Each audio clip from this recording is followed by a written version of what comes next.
Nobody's paying attention. Oh, hey. Sorry about that. Hello, and welcome to Foul Territory. I'm Heidi Watney. I'm in for Scott Braun today. Erik, Kratz, AJ Pierzynski, you guys are going to be leading the way today because this is my maiden voyage on Foul Territory. How do you guys feel about carrying the show? Easy. And we can't hear AJ. He's muted. So, since he's all right, muted... we're trying to get... So he's back. He's back. Whew. You know, like Heidi's shirt, the Montreal hasn't been the same without the Expos. Quick Pitch hasn't been the same without Heidi. I'm not going to lie. I haven't watched it since. Well, thank you. I appreciate that. It was a great show. Missed the show. Good times. The White Sox haven't been the same without you either, AJ. So, well, I don't know. I mean, that's way more of an understatement than Quick Pitch, Heidi. Trust me. That's true. That's true. How are you guys doing today? AJ, where are you joining us from? I am at a golf course down in South Florida called Grove 23. I am in the conference room. So there's a guy that owns, there's people coming in. There's a guy named Michael Jordan that owns this place. I don't know if you guys ever heard of him. So I'm trying to, I'm on the download down here. We're name dropping like 60 seconds into the show. I love it, AJ. Listen, have you golfed? My day, listen. I'm going to say this. My I don't want to say my life was made. My day was made today, though, when I saw MJ. And he said, hey, I listened to you on the playoffs. You did awesome. Like, it's hard to, when the GOAT says that to you, it's really hard to have a bad day, right? Like, when you haven't seen him for a while and that's what he says to you, it's really hard to have a bad day. That's amazing. I take two things from that. First of all, you did a great job in the playoffs and that he's watching, which is great. Right? I know he's a baseball guy. Yes. So, sorry if I name drop, but I mean, that made me feel happy. So we're always looking for positives on the show. That was a positive. Anytime you run into MJ, you can name drop. Erik, anything with your day? Did like Derek Jeter have coffee with you this morning? I took a walk with my wife and I tried to fix my mower. That was fun. A mower? Okay. What's a mower? What kind of mower? Like a manscaper? Or are we talking like a lawnmower? Talking a push lawn mulching mower. I got leaves. So I got to pick the leaves up. I mulch them and then I put them in a pile and then I make some nice leaf mulch out of it. It's tremendous. It's nothing you would know about. Simple, man. The East Coast with leaves this time of year, don't even want to go there. All right, we're just going to jump right into it right now. Let's charge the mound, guys. Charging the mound. All right, we've got the MVP award winners being announced tonight. We're going to start in the American League here because this is going to be the race that everyone is talking about. It's really coming down to a two-man race. Aaron Judge, Cal Raleigh. I want to know, I think I know, being former catchers, who you two are going to pick. But who do you think is going to actually win the award? AJ, we'll start with you. Listen, I hope Cal Raleigh wins, but he's not. So Aaron Judge is going to win just because he's Aaron Judge and he had an awesome year. And he's deserving as Cal Raleigh is, but I really want Cal Raleigh to win just for catchers all over the world. Like, I need more catcher love, okay? More catcher love, please, from people. Yeah, we definitely need Cal to win it. Not only because I put a little wager down when AJ told me he was going to win it right before even half, like the beginning of June. And I was like, yeah, I need that to win today. So that would be huge. But like Brent Rooker said, friend of the show, he said, you know what? Whoever wins, it's okay. Like, it doesn't have to be East Coast bias. It doesn't have to be Aaron Judge fatigue. It can just be whoever wins. Let's look just at what they did because both guys, whoever becomes an MVP, it's going to be historical, and we need to celebrate it. And Brent Rooker let everybody know. He's really good at letting everybody know, and I'm sure he got a lot of hate from Mariners fans, and I'm sure because he's in their division, and I'm sure he got a lot of hate from Yankees fans because he's not on their team, and that's what Yankee fans do. Yeah, Yankees fans love to just hate on anyone. Look, I covered both of them this year. I interviewed both of them. Aaron Judge Aaron Boone said he plays in a different league. He is just that much better offensively than anyone else. He led all of baseball in average, OBP, slugging, OPS, and WAR. And a lot of the voters are writers. And what do the writers look at? The writers are going to look at stats. Judge's WAR 9.7, Raleigh 7.3. But I think, like, heart of heart, I'm with you guys. Cal is a switch hitting catcher who had a season for the ages, 60 home runs, while being behind the plate for almost every single game. I know he DH'd some, but he leads that pitching staff, and that pitching staff is why the Mariners are in the postseason, right? I just doesn't matter, Heidi. Doesn't matter, Heidi, because the voters are like, oh, A-Rod won the MVP on the last place team, but he had the best stats. Like, no, that's where the value of MVP versus best player come into. Because for me, Cal Raleigh's the MVP because he caught every day. Nothing against Aaron Judge. I love Aaron Judge. I think he's awesome, great for the game, and one of the best players in baseball, top 3 player in the game. But this year, 1 year, now Aaron Judge, you can have it again next year. But for this 1 year, Cal Raleigh did things that we have never seen. He deserves it. Yeah, and that's one of the things that you want to stay away from is the voter fatigue with Judge, because he is still, what he's doing is insane, and that's why he's probably going to win, and he's doing it in a big market. But I just think you have to look at the entire position, right? When you look at Shohei, you don't ignore the fact that he's hitting and he's pitching, and that's probably why he's going to win in the National League. You can't just glance over the fact that he is the quarterback of that team. Right, Erik? 100%. And you know what? If you go back, and I think we've shifted through the years. Like, there was years where, they went back and created the WAR for players. And there's a lot of guys that didn't have even close to the same WAR as the top WAR person who didn't even win MVP. So I think throughout the years we'll shift and everything will change. But I love that comparison that you just made, Heidi, with the fact that Shohei, incredible DH. What he did last year just at DH, yes, he earned the MVP because it was historic. The fact that he's pitching and hitting now, I don't see how anybody else could win it. The fact that Cal Raleigh has to lead his team, I think he caught 112 games this year and he played 156 total. Like, the fact that he has to lead his team and be behind the dish and get no days off. DH is not a day off. DH is a day to just not catch. But he has to do it essentially on both sides of the ball, and it's taking nothing away from Judge's outfield. Before his elbow got hurt, he's one of the best right fielders in the game. Best arm, accurate, all that stuff. When he got hurt, he essentially gave some of his defense up. If the same thing had happened to Cal, it would not have been like Cal couldn't have played behind the dish hurt, so he would have had to just DH, and we wouldn't even be having this conversation. Right. And honestly, most valuable player to your team. Now, you take either one of those guys off their teams, they're not making the postseason, so they're obviously both very valuable. But you take the catcher that has guided that staff from the time that every single one of those guys came up, and you take him off the team, the Mariners aren't winning their first division title since 2001. And Jose Ramirez, the third guy in this debate, and Jose is like the bridesmaid, right? He, like, always the bridesmaid, never the bride. He's in the MVP conversation every year, and he never wins it. He's just he's not even the bridesmaid. He's just in everybody's wedding. And I think Jose Ramirez, if you watch him, I think he loves it. I think he'd be like, whatever, MVP, it doesn't really matter. He loves being in everybody's wedding.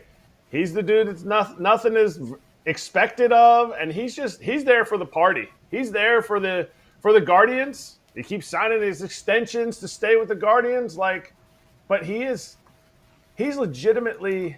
I have to look at it. I thought he had something like 6 top 10 finishes in the MVP in his career already. And he just keeps. He could be a 40-40 guy. I think it'll take a down year from other guys for him to finally win it, and for him to get exactly to his 40-40 without the last game of the season being canceled.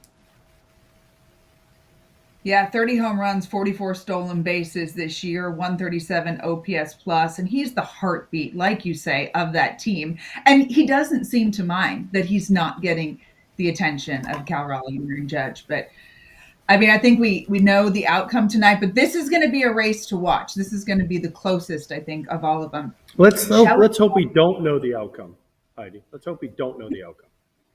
Yeah, I'd be pleasantly surprised. And meaning Cal Raleigh, I hope Cal Raleigh wins. Like everyone's assuming Aaron Judge is going to win. Like, let's hope that Cal Raleigh wins because it gives hope to the smaller people out there. You know, us catchers, Kratz. It gives us hope. I'm not sure anyone has described catchers as smaller, but okay. All right. What about over in the National League? Shohei Ohtani, the clear favorite for the Dodgers. Obviously, he was able to take the mound about midway through the season, so he wasn't just the DH like he was last year. Winning a fourth MVP would put him in historic company. Barry Bonds, the only four-time MVP in MLB history. He won 7 of them. Ohtani batted .282, 55 homers, 20 stolen bases, 102 RBIs, 146 runs scored, NL best, 1,014 OPS, and as a pitcher, a .287 ERA. I mean, the dude came back and pitched in the postseason after having Tommy John and all of the workload that he did. I mean, he's a beast, but the players. But Heidi, we're going to check in Jayce Tingler first, so you can do your read, and then we'll go and check in Jayce Tingler, and we'll get back to that later. Thank you, Kratzy, for keeping me on task here. We've got Jayce Tingler on the line, so we're going to take a quick break, and we will be back with Jayce Tingler News tonight.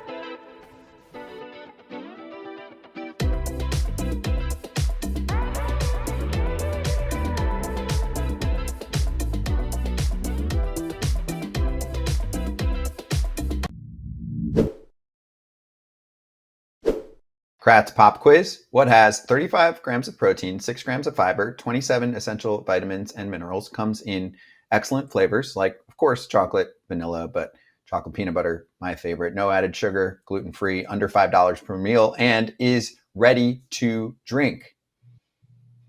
Go out the house, get yourself a Huel. Look at you. You even have one right there. Ready to smack that, John? Chocolate, peanut butter, chocolate, and vanilla. Deliciosos. Also, there is a new Daily Greens ready to drink, 42 vitamins, minerals, and superfoods.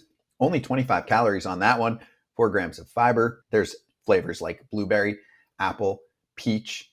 Huel makes healthy eating simple. They also just launched into Target stores nationwide. Try both products today with 15% off your purchase for new customers with the code FOUL at huel.com/FOUL. Use that code FOUL and fill out the post-checkout survey to help support FT. Oh, so you restarted the computer too?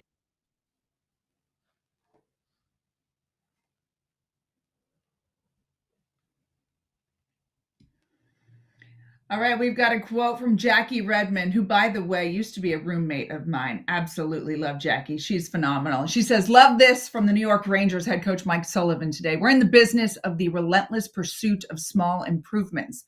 Those words were said to Sullivan years ago by Chaim Bloom, the current president of baseball operations for the Cardinals, formerly with the Red Sox. Sullivan said the words have always stuck with him and the mentality he wants the Rangers to adopt. To me, that's sports in a nutshell. It's a daily endeavor, right? We're not trying to climb the mountain today. We're trying to take a step. We know what the ultimate goal is, but the daily endeavor, the pursuit of small improvements, that's how you get there. So don't get ahead of yourself. Stay in the moment. What do you guys think of that? I love it. I mean, I was there when Chaim was running the Red Sox. I worked for the Red Sox for like 3 minutes, and I saw it. I saw the small little increments that ended up creating what they have now. And I think in the game, not just in pro ball, but even in the amateur ranks, like everybody wants these massive improvements. I want to increase my exit velocity by 5 miles per hour. And instead of how can I get 1% better every day? And I saw him implement that with the Red Sox. And now we're seeing it come to fruition. I was there in 21 or 22. I forget which year it was even now. And now here in 2025, they have a ton of young guys coming up, impacting the big league team, all because of those small steps.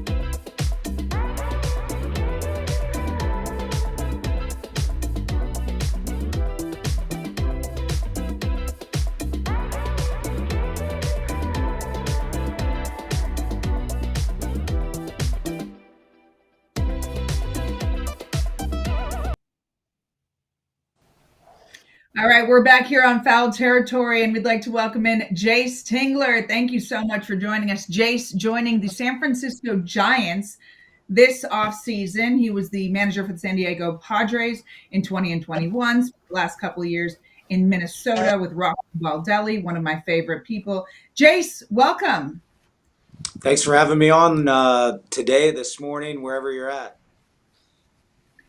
Now, I have a question for you because it said you were being added to Tony Vitello's staff. We're going to start there. You guys were college roommates, college teammates. Tell us about your relationship with Tony. Yeah, I've known Tony since, I guess it's been like 2020. I was a freshman. He was coming in from junior college. So I think he was a redshirt sophomore at the time. So we played together for 3 years. And then senior year. Unless you want to say hi to Heidi and Kratz. He was coaching the outfield and doing the base running my senior year. And I got drafted and went on to play pro baseball with Erik Kratz for a couple years. And then after that, Tony got into coaching at the college ranks at the University of Missouri, went down to TCU, University of Arkansas, and then landed a head gig at Tennessee, and has been a very successful college coach. And now he's going to take on the task of jumping in the major leagues with the San Francisco Giants, and we're all fired up. All right, I got one question first. Was he better than you in college? A better player? Yes. Probably not a better player. Tony was like a very good defender, shortstop, second base, very good defender. We had an All-American shortstop at the time, Ryan Stiegel. I'm giving him a shout out right now. And Stiegel he was playing shortstop and he would close. So the 8th or 9th inning, Stiegel would come in when we had a lead, and then Tony would come in defensively. Okay, so he was not better than you, and I watched your act and that carcass run all over the field. So is that going to be an issue for Tony? Like we have to be honest about it before we even find out what your exact job title is, because we don't know what your exact job title is. Is that going to be an issue for Tony in the sense that some pro ball guys and now big leaguers and now all-stars and potential Hall of Famers on the Giants or in free agency are going to look at him and go, well, you weren't very good. You haven't been in pro ball. How are we gonna navigate that?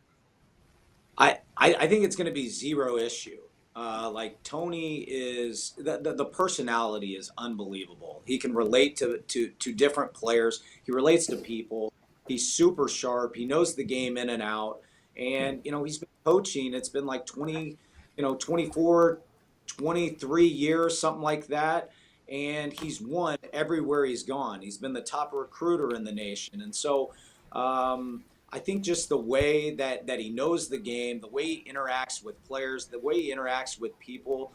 I was talking to like Hunter Mintz about it, and just like we both think he's going to be super, super successful, and we're excited to be a part of it. Wait. So you're saying that managing in the big leagues is about managing people? Wait a minute. Wait, Jayce. Like, it's not about anything else other than trying to get the most out of your players? There may be a little bit more to it, but I think you're onto something.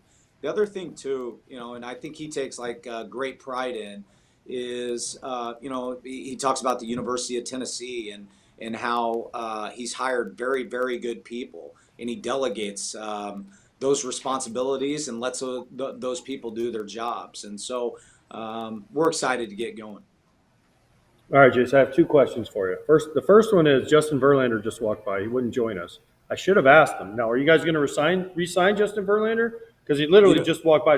So when you heard me talking, I was talking to Giants pitcher, I guess ex-pitcher now, Justin Verlander. So should I give him any information? Because he's right down the hall.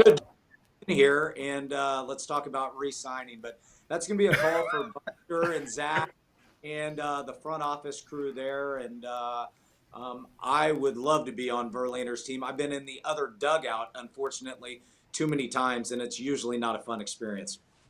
Okay, and then my other question is, Kratz has been on here many times saying that you had the least amount of pop of anybody he's ever played for. Now, I don't know if he played with Juan Pierre, but I played with Juan Pierre. Juan Pierre had a hard time hitting the ball out of the infield. He said you're less than what Juan Pierre was. Is this true? Because you're a big guy. You're kind of jacked. No, I would say that's probably accurate. I think I would hit like 1 home run a year in the minor leagues. I had 0 pop. That's 100% true. I have a follow here because of the fact that I played with Juan and I played with Jayce, but what Juan never had was a hurricane was coming to Florida when we were playing in Florida State League, and Tingler hit his 1 homer. It bounced. It was at Dunedin Stadium. It bounced. It hit the top of the fence and went over. We then left Dunedin. We went and played 1 game in Lakeland, and we came back. And obviously the hurricane hit. The fence right where he hit it had folded and was almost laying on the field. So that was literally the fence that Jayce Tingler broke with his 1 home run that season. That's well documented, and the wind and the hurricane had nothing to do with it. You're 100% spot on. Yes. So you didn't ask. I mean, you didn't answer the question. What is your title? What is your title with the Giants? Are you the bench coach? So let me say this: we're getting close to getting the staff completed, and so that's what like Tony's been on the phone doing. Zach's been on the phone, Buster, and I'm guessing here in the next couple of days, hopefully we get the entire staff hired. So I think we're getting really close, and then we'll announce those things. Kratz's phone hasn't rang, just FYI, before Heidi goes. Kratz's phone has not rang. He's been waiting for that phone call. He doesn't know what he has to do. AJ, he is not waiting. See, look at him. Look, he's like, wait, what? He loves working from home and doing what he's doing. He does not want to go and coach. I promise you that. You and I both know that, AJ. He wants to be a bullpen coach because I heard that he thinks that's the easiest job in It is. Oh, it is the easiest job, yes. But I don't know about the easiest job, Heidi, but it's the job that nobody ever gets fired from. You can be a bullpen coach through multiple managers, multiple front offices, because you just sit down there with your clipboard and you're like, hey guys, look at me, everybody. I'm telling hey, get ready. Yeah, hey, yeah, look at the clipboard. Yeah, it's not my fault. You've got the look down, Kratz. Jayce, I want to know, so Bruce Bochy was recently brought in as an advisor, a special advisor. Have you had a chance to talk to Boch? I mean, Hall of Fame manager, one of my favorite people. What's your relationship like with Boch? So Tony has already connected with him. He's connected with a couple, managers, legends. I know Dusty Baker. I know Boch. And so I've not got a chance to connect with him quite yet. My Boch story, when I was in Minnesota last year, we played Texas at the end of the year. I think it was the second to last series. And our whole goal was Rocco, myself, a couple staff members. After the game, we wanted to go over and have a cold bourbon with Boch. And we did not get that done like post game. So that was the goal. But I look forward to doing that this year. Boch drinks wine. That's why he didn't show up for the cold bourbon. So just know your clientele before, like, he loves his vino. Bobby Wilson was telling me he pours the bourbon after the game. So I am going to fact check you on that. Okay, that's fair. He probably does that too. I got fired much quicker than I think anybody would have expected. So that's probably it. But so I remember when Phil Nevin was on staff with Aaron Boone, when Aaron Boone came out of the phone booth to become a manager of the Yankees, and he's done incredibly well. Phil Nevin said, I really didn't know how Booney was going to do coming right out of the booth, and he has done an amazing job. What do you think Tony's going to struggle with the most, having never been in the big leagues? Because one of the things that I brought up is really tiny, but he's never run a spring training. He's never had to go on the road with clubhouse dues, like things that like are tiny, but like every single day you're doing all this stuff. And being a manager is stressful enough. So what do you think is one thing that you're there as a former manager, as a big leaguer now for years on the big league staff in different capacities, that you're going to have to be like, Tony, like someone else will do your laundry for you. You don't have to do it. I think the one thing Tony and I talk about, the thing that's probably like most different from the college games, just the amount of games. So I think it's going to be managed in the bullpen. He's used to playing, 4, maybe at times 5 games a week, whereas you're playing 162, you're playing every day, and so I just think it's going to be a little bit of the bullpen management. But look, Tony's like bright. He's sharp. He's going to adapt, and he's going to adjust quick, and he's going to have people around him that are going to be helping him through those things. And so I would just say the biggest thing would be just the management of the bullpen. Well, in that vein, do you have any insight on who the Giants might be looking at as a pitching coach?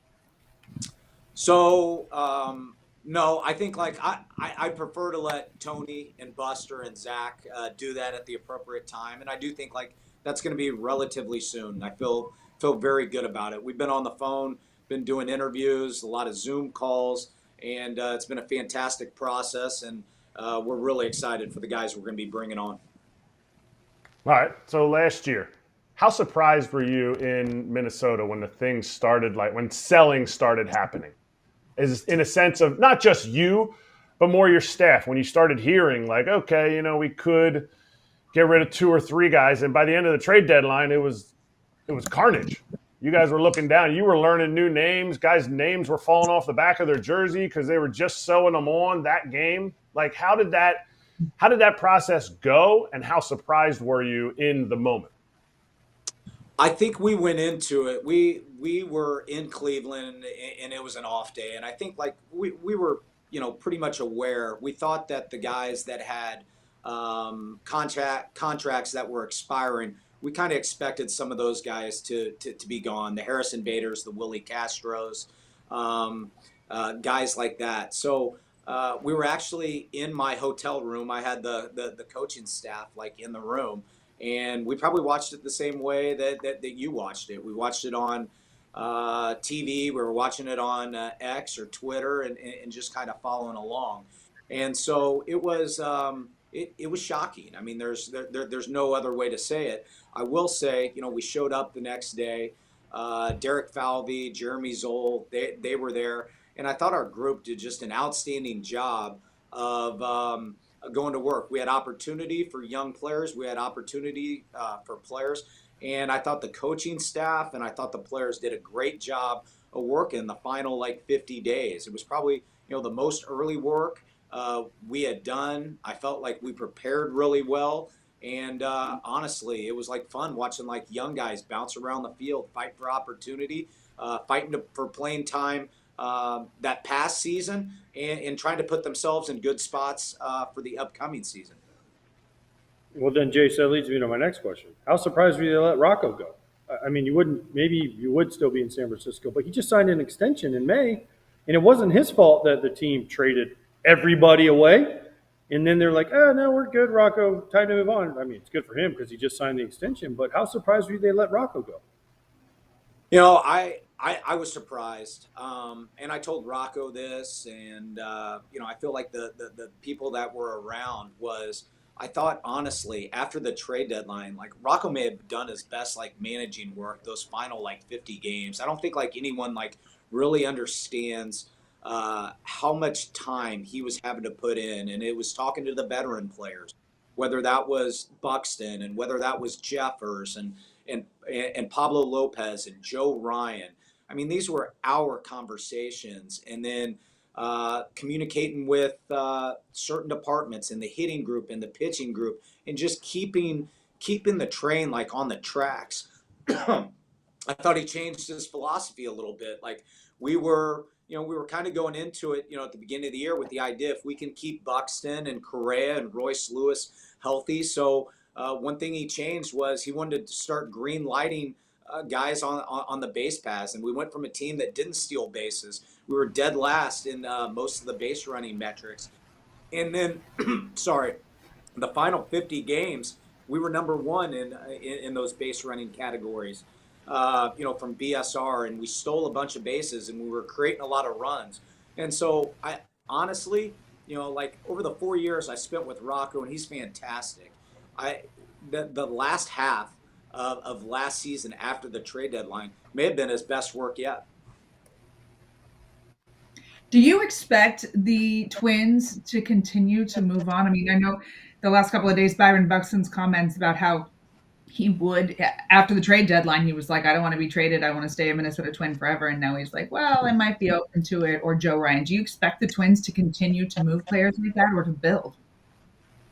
I really don't know the answer. I know the ownership situation there is pretty fluid, and I know Derek Falvey and Jeremy Zoll are doing the best they can at handling the situation. I think the organization felt good about the players that they got at the trade deadline, and I would say if they can keep it together, when Joe Ryan and Pablo Lopez are healthy and pitching well.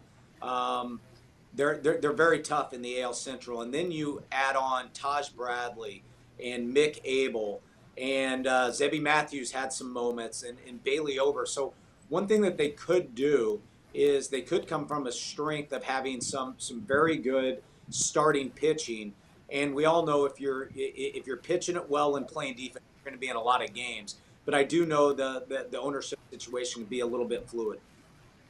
All right, you went from the AL Central to now the National League West. As part of the Giants staff, do you look at the Dodgers like everyone else in the world currently looks at the Dodgers? Well, they're going to win 162 games. And how tough is it to say, okay, we're going to go and beat this team to win the division? I think we're going to step in with a lot of confidence. Obviously, we've got a ton of respect for the Dodgers and what they've done over time, but certainly the past 2 years, and they're the defending champs. But we're coming into a situation where this isn't a rebuild. Like, we got real guys around there, and it's Adames and Chapman and Devers, and you're firing out Logan Wood and Robbie Ray. Like, we feel very, very good. We know we've got a ton of work to do. But we're excited for the opportunity that's in front. All right, here it is. How many times is Tony going to get tossed out of a game? And this is only for you. This is only for you so that you can be like, look at my peacock feathers. I'm going to be the manager. I see you're sponsored by BetMGM. So if you can set an over-under number and then I'll take an over or an under. So you can set the line. You're going 6.5. 6.5. That half scares me. Put me down for hard under right.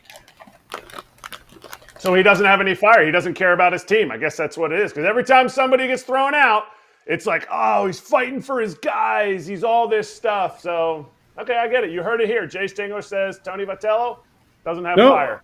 I tell you what, no, but here's the thing, Kratzy, before we got to go. I know we got to go, but I watched Tony Vitello a lot in college. If he does the full fur coat and the daddy hat and all that stuff, and he acts the way he did in college, he might not only be ejected, but there might be some punches thrown. So, Jayce, you better be ready. You better be ready, Jayce.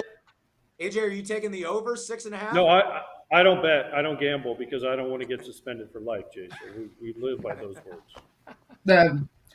Very good point. Very good point. I think Tony seems, I don't know Tony, but he seems too affable to get tossed too many times. So I'll take the under on that. I've seen that skit in college. He tries to fight the UCF coach, the Vanderbilt coach, the Florida coach. He tries to fight everybody. That's not going to work. Because when he runs into certain guys, they're going to want to fight back.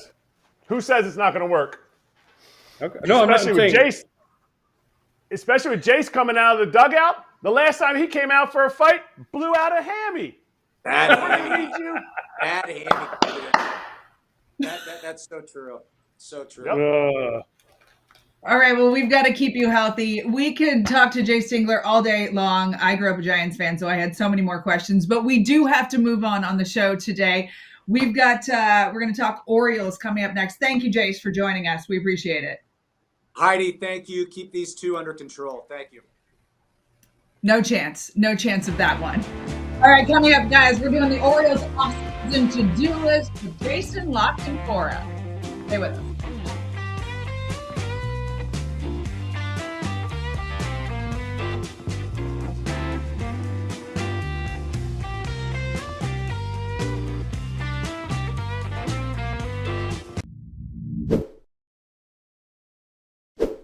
This episode of FT is brought to you by Square. Your favorite neighborhood spots run on Square. Give me an example in Pennsylvania, Kratz.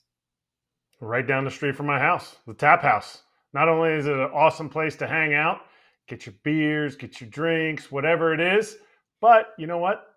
The company has the simplicity of Square, and they give back to the community with 10% of all the proceeds that they bring in going back to community projects. I love it. Sports and sports bars are so good at bringing together local communities, and you can actually take this ad as an excuse to go support your local spot and have yourself a day or a weekend in the neighborhood. Square is a proud partner of more than 4 million neighborhood businesses around the world. These businesses are what make the neighborhood the neighborhood. So visit square.com/go/foul to learn more.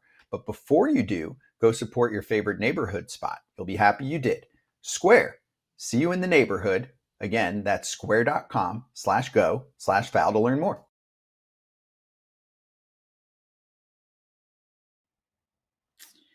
GM meetings are underway this week in Vegas, which is more of like a set the scene, start chatting, whatever, than actual news breaking. But according to Francis Romero, hearing from the GM meetings that the reliever market could start moving in the next few hours, with big names such as Edwin Diaz, Devin Williams, Robert Suarez, Raisel Iglesias, and Ryan Helsley. It was already a trend at the last trade deadline. Of course it is. Relievers on the move, it's always a trend at every trade deadline. Kratzy, who do you think goes first? Everybody needs a closer. So who goes first? You know what? I look at that list, and if I'm Ryan Helsley's agent, I'm making sure he goes first. I'm setting where I want my market to be, and I'm not allowing those other monsters. I mean, Edwin, Devin Williams, Robert Suarez, like those are 3 legit like NL, AL reliever of the year type of pitchers, and they're all out on the market. And Ryan Helsley he faded. He didn't do well when he went to New York. So to me, I hope he goes first so that he isn't being dictated by the rest of the guys in the market. And I think he could get something that maybe won't be out there once other guys are already gone. But man, I don't remember a reliever market this big. This is a nice market if you need a closer. See, I disagree. I'd go the other way. I'd let the big guys go, take the big money, and then the teams that lost out on them are more desperate than my team. I hear you. I definitely hear you.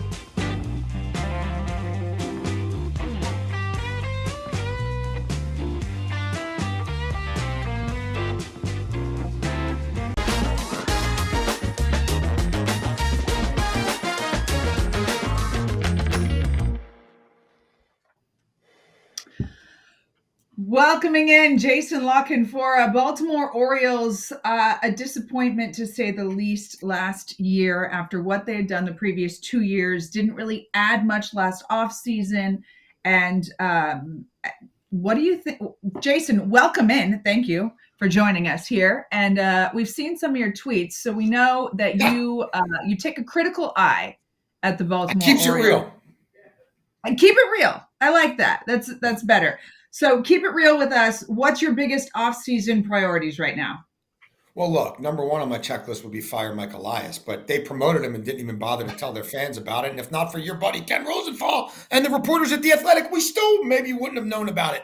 But as it stands, we're stuck with Elias. So he needs to go out and get a legitimate impact middle of the order bat, preferably one who can play center field and do so on an everyday basis, because I don't think Colton Cowser's an everyday player. They need to rebuild the entire back end of their bullpen. That's not really a revelation. And I put this last thing third.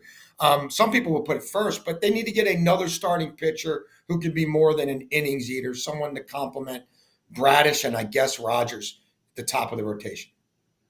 Wait, so they have to go get an impact bat. So, would a Tyler O'Neill to play? Oh, wait, no, that was last. So is that impact bat based on the fact that now they offered hundreds of millions of dollars to Corbin Burns and it didn't pan out? So maybe Rubenstein has that money, or is this a we got to trade for the center fielder, or are they just going to take whoever the Phillies, because they take whoever the Phillies had and take one of their center fielders? Well, I would say to the Burns of it all, they knew he wasn't taking that offer. Yep. He literally laughed publicly in their face about that offer. So I just think they wanted to be in the vicinity to be able to say we tried. Look, I mean, it could be Bellinger. I don't think they're going to get Bellinger or Schwarber. I think they'll have to be creative and make a trade. And Cedric Mullins may have been declining, but Cedric Mullins was a hell of a baseball player here. And Enrique Bradfield Jr. has barely played at AAA, so he can't be even counted on whatsoever this coming year. And again, the more you see a Kowser, the more you see that all he can hit is fastballs.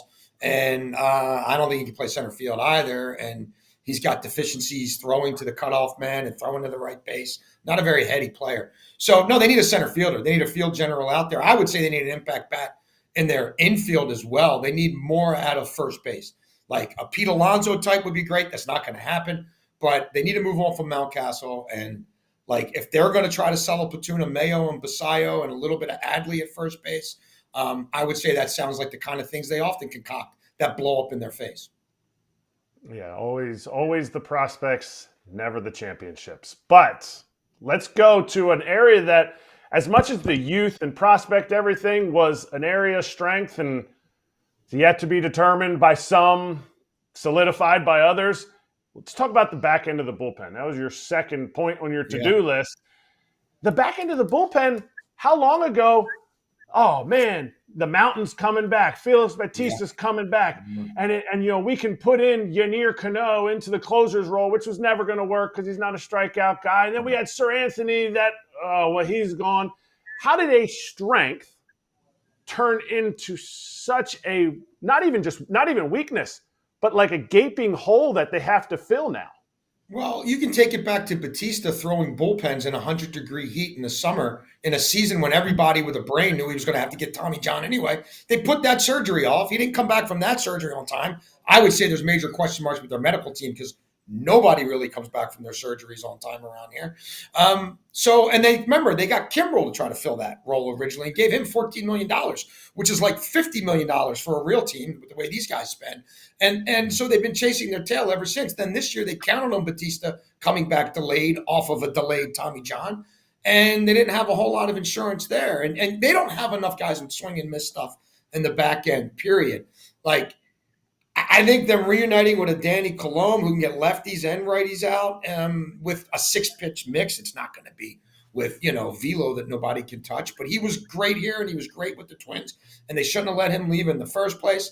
And then they need a right-handed setup guy and they need a closer. And look, if they would just commit to Tyler Wells not being a starter, you're never going to get a lot of innings out of Tyler Wells without him breaking down, and let him audition to be the setup guy or the closer. That would be one thing. But they're opposed to it.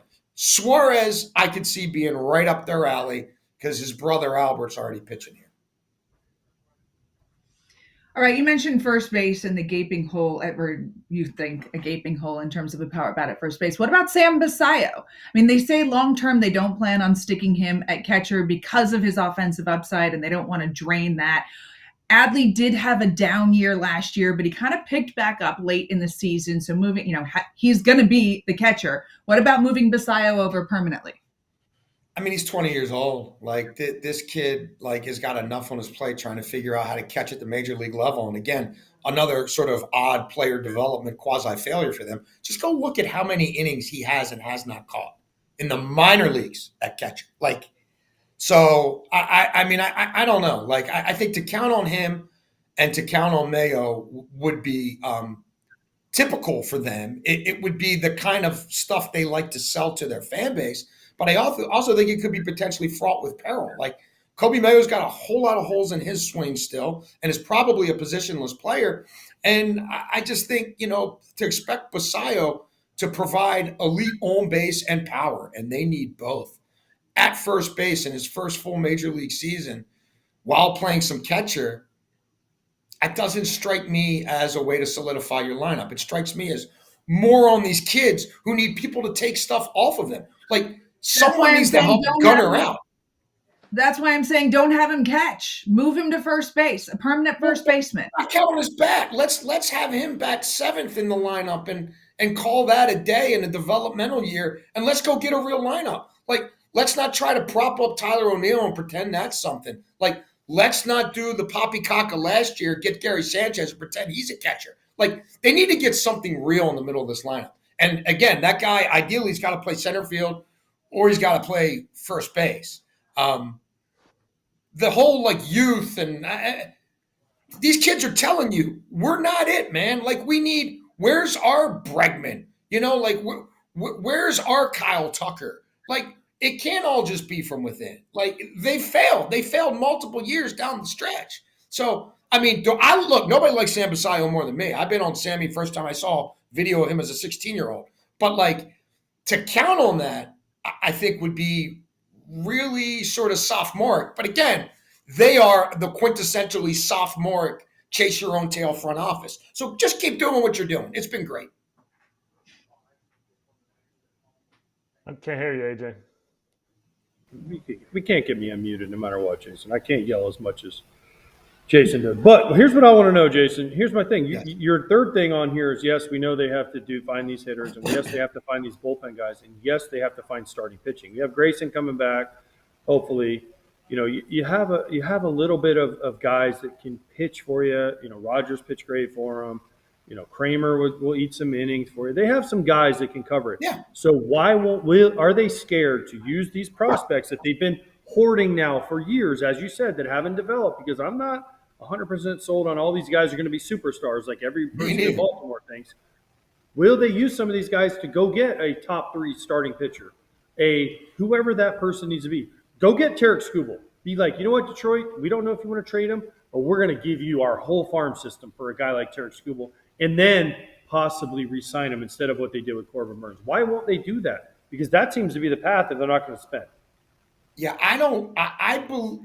I'm more convinced they'll spend on a bat than do what you're doing, pay a prospect cost, and make Tarek Skubal the highest paid pitcher in the league. Like, I don't believe Mike Elias wants any part of anything remotely like that. I think he's incredibly risk averse. He doesn't even want to draft pitchers in the first round. Like, he refuses to do it. He doesn't really want to take them until the third round. But you're telling me he's going to go out and give up all these kids he's been hoarding and then go pay Skubal what, you know, he and his representation are going to want to commit here for 5 or 6 years. Oh, yeah, and he's already had one Tommy John. Like, I don't buy that for a second. I don't buy they ever really wanted Corbin Burns. They wanted, again, to be with enough of earshot of Corbin Burns to say, we tried. He turned us down. So, yeah, like, I think it's more likely they go with a Martin Perez type and sell him as a 3 than do any of this stuff. Like, they didn't want to give Evaldi what would it have taken last year? 25 a year, 75 for 3. You'd have got him out of there for sure. Like, they weren't even thinking that way last year. Do I think they've had this like huge course correction? I don't. And that's part of the reason it's lower on my list is because of the inherent injury risk with pitching and the way so many guys got wiped out. They're taking a victory lap quietly like, oh, just see what happened to Burns? Like, a good thing that wasn't us. It'd have killed our whole payroll. I just don't think that's really how they roll. If they get pitching, it's going to be cost certain pitching. Somebody else has already negotiated the contract. Somebody else has probably already paid a year or 2 of it, and we'll assume the rest. Let me ask you something. You said about Mike Elias how he got that contract extension and everybody thought maybe he should be fired, you included. But Me definitely. let me ask you this. He has brought talent to the minor league system. He had success in Houston doing that. Would you have been against him in a different role with the organization and somebody brought in that has finished the deal before? Because clearly he was given some money last year, not a lot. I think $70 million can improve you a lot more than Shigano and Tyler O'Neill. But could that have been the route so that you just have somebody that's willing to take the 3-point shot instead of always layup? Yeah. I mean, it would have been great. I called for years for checks and balances. You can go back 3 years ago and find me rant on the radio or go on my Twitter. Like, they needed a Dombrowski type who'd actually won before, who actually had the cojones to know that sometimes, like, time is urgent. Like, there is this year, the AL East is really down, and this year there's more pitching available at the deadline than there's probably going to be in the future. So now's the time to trade some of these prospects and pounce. And instead, you know, they got Flaherty for Drew Rom. Like, so, yeah, no, they needed someone with big boy pants here a long time ago. But, like, we're way beyond that now. Like, this guy got more money. He got more power. When the world found out through reporting, not through the organization, 9 months later, he then started whispering to people, well, we could hire a GM. Now he's already come out and said, I'm not getting a GM. So even if he won't even hire a puppet GM who literally wouldn't have any checks and balances or pushback, and we'll be reporting to him anyway. Like, they're not getting any better for me as an organization until he's gone, until the Matt Bloods of the world stop getting extensions and they get the hell out of my city too. And you get a real front office in here that can go to these billionaires and say, all right, everything you heard from these people is out the window. Here's how we get these people been waiting for a parade since 1983, a parade in the next couple of years. I don't believe Mike Elias is wired that way. I don't believe he'll ever be wired that way. And there is no one in that building to push back on anything he thinks. Everybody genuflects to him and his calculator and tells him how brilliant he is. Just watch the press conference with the new manager when they asked him about personnel. Why would I ever even have a thought about personnel? Like, whatever, dude. Like, let's just play it out. Let's fast forward through the season, and then there's going to be a lockout, and hopefully this guy's out of my life sometime in the next 2 years. All right, Jason, it sounds like you don't have a lot of hope for this Orioles team moving forward. AJ, you're still muted, so we're not worrying about you right now. Okay, I give up. I give up because you know what? Producer lady's supposed to unmute me, and she's not on top of her game today. So we're gonna have to have an argument later. But Heidi, here's what I want to know from Jason. A special button they gave me as a guest host, like a mute AJ. But sorry about that. Yes, but no, Jason, no, Heidi. Here's what I want to know from Jason. Who do you want? Who do you want them to sign? Who do you want them to go get? Give me in 1 minute. Give me 2 or 3 names that you would love for the Orioles to go get that would help fix this problem. Go get Kyle Tucker. Oh, duh. Go get Juan Soto and Shohei Ohtani. Boom, the Orioles are fixed. They could have traded for Juan Soto. I was begging them to trade for Juan Soto that year. They had more. I mean, look, that trade ended up being absolutely genius for the Padres. For the Nats. But like these guys could have done that. They absolutely. I was begging them to do it in real time. Even 1 year, that year would have put them over the top. But now, I mean, again, they need an aircraft carrier in the middle of their lineup for me, first and foremost. So if you think that's Bellinger, then Bellinger. But like if you're asking me right now, it's Kyle Tucker. Okay. Kyle Tucker is your target. You know, I just want to point out, Jason, really quickly, that the Toronto Blue Jays finished last year. And where were they this year, this October? Where were they? A lot of people are saying that. I see zero. When the Orioles have a $500 million first baseman, and they go out and sign multiple free agents who are at the top of their lineup, or the leadoff guy, Springer, where did he come from? Oh yeah, they had to spend money to get him from someplace else. And then they kept Vladdy, and these guys signed Basayo and then started whining about the contract 30 seconds later. Like, there's zero comparisons for me between them and Toronto. Like, Toronto's situationally hit. Like, Toronto had 6 guys get Gold Gloves. People come to this team in the minors, they don't even have a position. They played so many different positions. They're no good at any of them. They don't know how to slide. Watch Jackson Holiday slide head first with his feet in the air and tell me about their player development. No, they ain't Toronto. That's true. Toronto did spend a lot in free agency. Jason, you have to They finished last in the World Series, though, Heidi. Don't forget that. Last in the World Series. They were first in Canada. True, they did finish They first won in the Canada. AL pennant, AJ. They won the AL pennant. All right. Jayce La Canfora, thank you so much for joining us. You've got a show to go do on radio. We really appreciate the time and the spunk that you brought with it. Always. Thank you, guys. Thanks for having me. All right. We shook it up here, but we're going to be back with more Shake It Up next on South Here.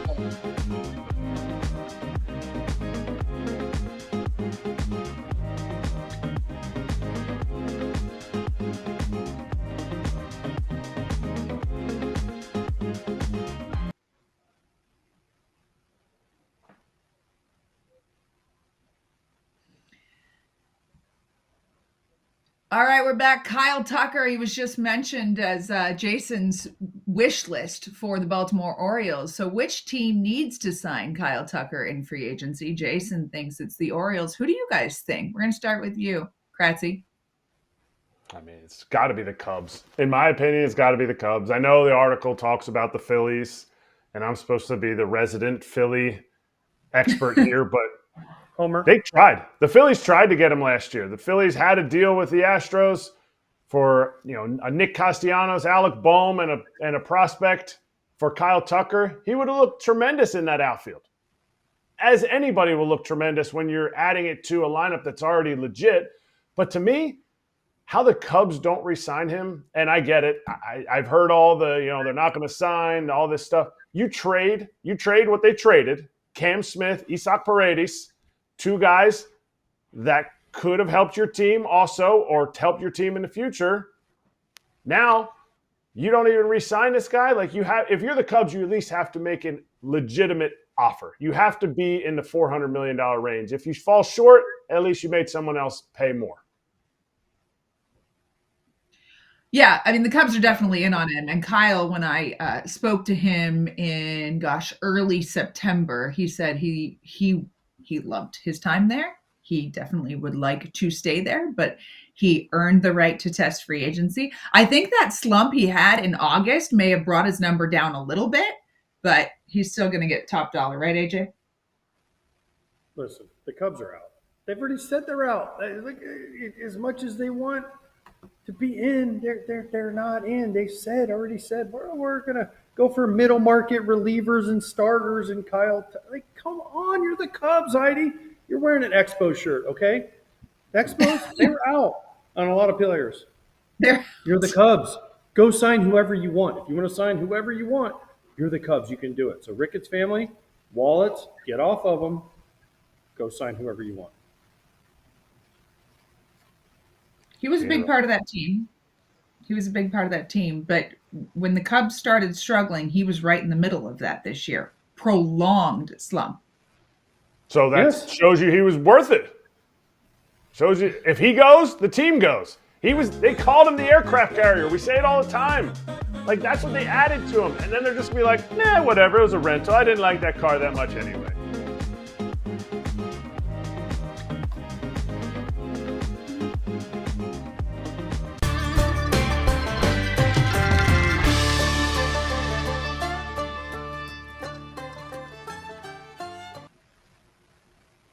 All right, some big news from San Diego today. The Padres have announced through a letter that the Seidler family is exploring their strategic options, which could result in the sale of part or all of the team. The announcement comes one day shy of exactly 2 years after Peter Seidler died. Peter Seidler was the heartbeat of this organization, and the team so badly wanted to win the World Series, even go to the World Series for him.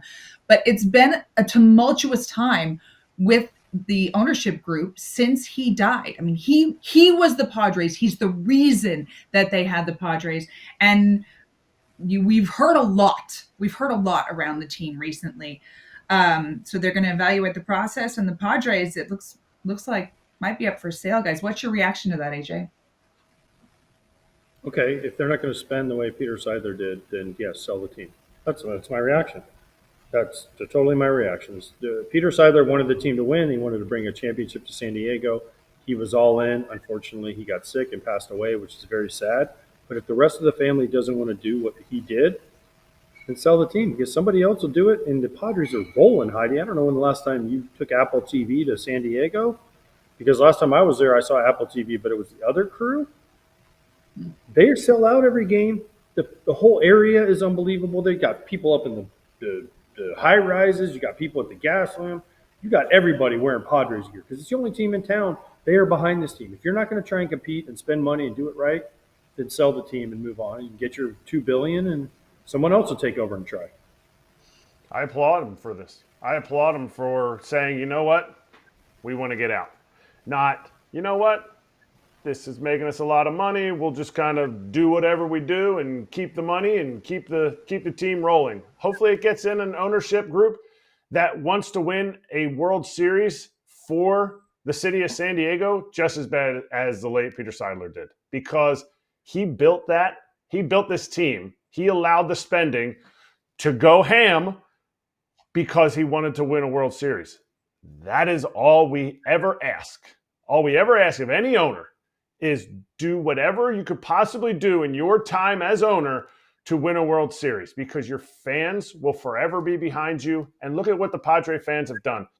ever since 2019 when Fernando Tatis made his debut, opening series of the year, that place has just continually gone up and up in attendance, in popularity. They are the place to be for 81 nights. And I think if you are looking to buy a team, why would you not want to buy this team? Why would you not want to continue the trend of a sold-out stadium? Because that is where your revenue is. That's where your local revenue is. I get it's TV too, but to me, if the Seidler family says, you know what, we don't want to be involved in this anymore, good for them. Time to get out. They'll get someone else in that wants to continue what Peter had been doing. Yeah, I agree with you guys. And San Diego, when they lost the Chargers, the Padres are the show in town. That's the only professional sports team in town. And that place is packed. And then they built the gas lamp around it. And it's got that beautiful stadium. They've got a dynamic roster. Tatis and Jackson Merrill and Manny Machado. And the rivalry with the Dodgers has become insane. One of the best in the sport right now. That is, it's rare to see a franchise decide that they're going to even explore selling a team when the franchise is doing so well. But I think you're right, AJ, in that's the best way to honor Peter Seidler is if you don't have the heart in it, if you're not going to put the resources in it that Peter did, or if whatever is going on behind the scenes with the family and with Peter's widow and the brothers, if whatever's going on is just too much and it's going to hurt the franchise, then yeah, explore selling it and let someone else take the franchise that has become one of the better franchises in the sport with a roster loaded with talent and take them into the future. I applaud them like you guys for doing this. Heidi, it's pretty big. Heidi, what's over your right shoulder? I think it's your right shoulder. World Series trophy? What's the ultimate goal in baseball? That. Yes. So if you're not going to try and do that, and we just had Jason on, right, about the Orioles, and you know what the new owner hasn't done? He hasn't proven that he wants to win that badly. They're doing the same thing as the Angelos family did. Like, oh, well, we're trying, but we're really not trying. So one thing about Peter Seidler is he wanted it. He wanted it, and his family, they don't want it, sell it. Sell it. Get your $2 billion and get out. Because $2 billion spends nicely on the open market. I'm just saying, I could do a lot with $2 billion. So, I'm just thinking, man, give me $2 billion. I'm happy to take it. So, move on and find someone, but you have to find the right owner because just because you get a new owner doesn't necessarily mean they're the right owner. So you got to do your stuff and make sure you get the right owner that will actually go for what's behind Heidi's shoulder, which is a World Series trophy. Yeah, that might be what's happening in Miami right now, right? Which, by the way, how did you get that trophy? Is that your trophy? It's my husband's trophy. From what team? Astros. Oh, he was a trash can banger. 2017. She didn't want to say it. It's still a nice trophy, Heidi. Still a nice trophy. My husband was a pro scout for the Houston Astros in 2017 when they won the World Series. And as someone who worked in front offices in baseball for 20 years, you're right. That's the ultimate goal. And so he wanted the actual trophy. She just ignored that whole thing, Kratz. I love it. That's professional well, he wasn't television. That's professional television at its best, right there. She just completely ignored it. Right next to that is the David Ortiz jersey, Papi. Yeah, just look at that. Okay. Papi's my boy. Love Papi. All right. We all do.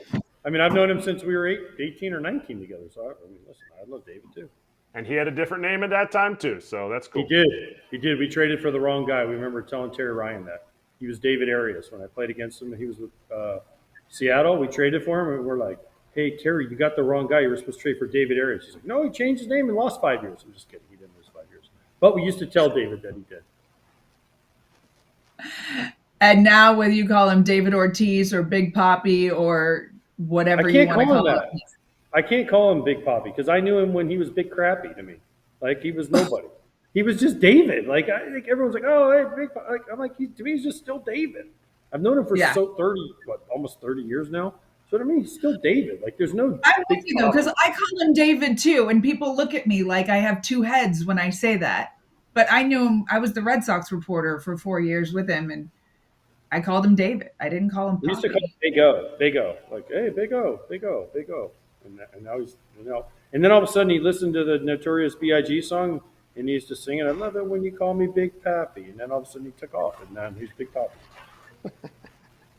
Kratzy, what do you call him? I call him, let's go to break. Such a suck up, We're crap. just trying to keep us Such a on schedule suck-up. here, which I appreciate. All right, we are going to take a quick break, and we're going to come back with That's What He Said. That's next.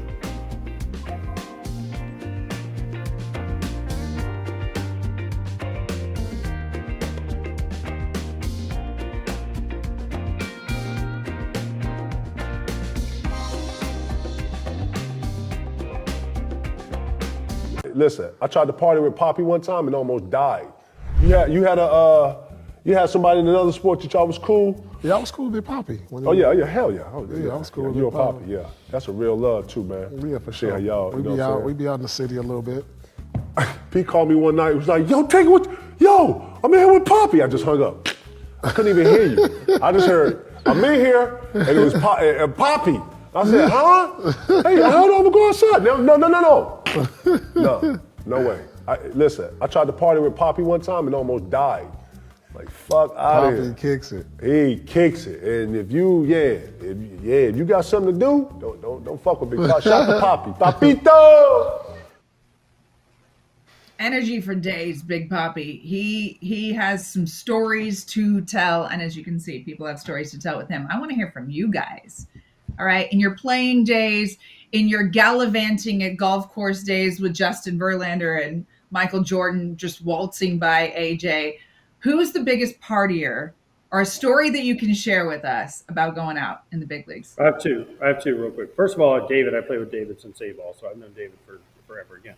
I once saw him crash through a table because he might have had, remember the old Century Club where he tried to take a shot of beer for a minute for 100 straight minutes? He tried that one time and he crashed through a coffee table in A-ball. It was one of the funniest things I've ever seen. David denies it, but I was there along with multiple people. It was hilarious because he stood up and was like, I'm fine, through the coffee table. And the second one was Jake Peavy. If you've ever been out with Jake Peavy, Heidi, you know Jake, Kratz, you know Jake, it always ended up till 4 or 5 in the morning. Usually with him playing a guitar, clothing was optional for him at that point. So it was always something with that. I played with a guy, I won't say his name. He has since changed his ways, kind of, but he said, we went to New York City, and he said, this is the city that never sleeps. I'm the man that's going to beat the city that never sleeps. He went Friday night, no sleep, came to the ballpark, pitched in the game Saturday night, no sleep, came to the ballpark and gave up 4 runs on a Sunday and passed out on the table. He said, the city beat me. I think it's New York City, infinity. Everyone else that's tried that, 0. There's just no way. He tried to beat it. Yeah. Certain things you can't beat.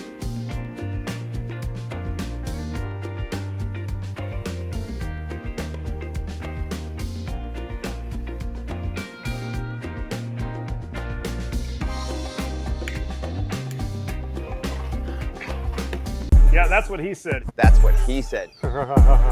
That's what he said. That's what he said.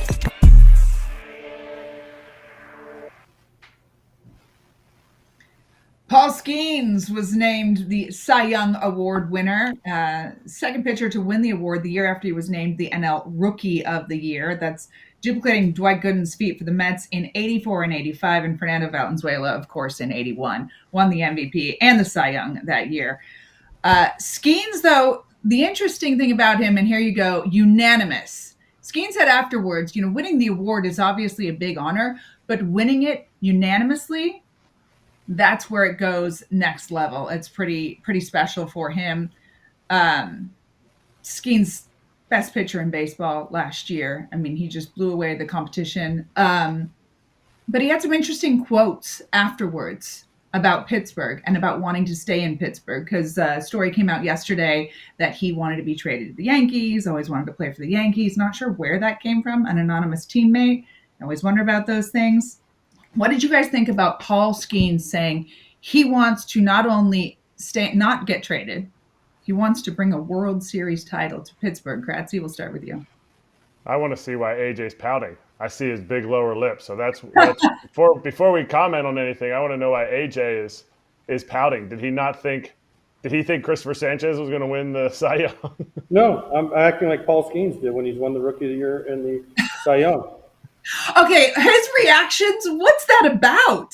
That's what I'm saying. Like, dude, if someone like, hey, you won Rookie of the Year and the next year you won Cy Young, I would be doing backflips. Like, I'd be showing Livy Dunn how to do the balance beam. Well, maybe he just thinks everyone's looking at Livy Dunn and no one's looking at him anyway. Look, there it is. Look, Rookie of the Year. There you go. He's like, And this year we actually kind of got a fist pump, like a double fist pump. So, like, yeah, like I just feel like you should have been more excited. Like, don't you? I guess when you're just expecting to be this awesome, it just doesn't get you excited. But the last year one is a meme of all time, a GIF, lift, whatever you call it. But that was an all-timer because Livy's like, yeah. Paul's like, crushed it. Yeah, but anyways, that's it. That's why my face is like that, because I'm not surprised. The kids use that video as the nonchalant final boss. Like, there couldn't be more of a chalant type of moment where you're like, yes. So honestly, I need to see Paul Skenes win a World Series because I want to see him go hard. I get it. He was an Air Force guy. I get it. He thinks he's supposed to do this, but I want to see him celebrate like it's 1999. Like, I want to see him like really, because he puts in a ton of work. And maybe that's why he kind of has that like demeanor where he's never too high, never too low. But you want to see a guy be able to celebrate. And this year, he went all the way out to here. Yes. But the kids say, oh, bro, got to be nonchalant, bro. Got to be nonchalant. Or maybe he's just waiting to get called up to the next league, that Aaron Judge. So it'll be Aaron Judge, him, and this year, Cal Raleigh and Shohei Ohtani. It'd be a 4-man league. I guess you could do that. I wonder if, because he's one of those guys who's always been team, right?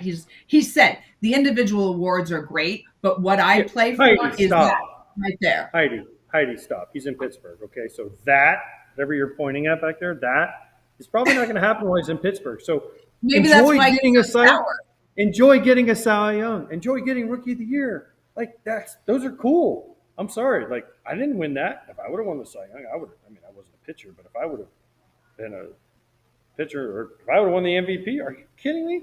I would have had a party like nobody's business. Like, I would have rented out, and he's an LSU guy now with Livy. I would have rented out LSU Stadium and had a party and been like, yeah, people, celebrate me. Instead, he's like, cool, bro.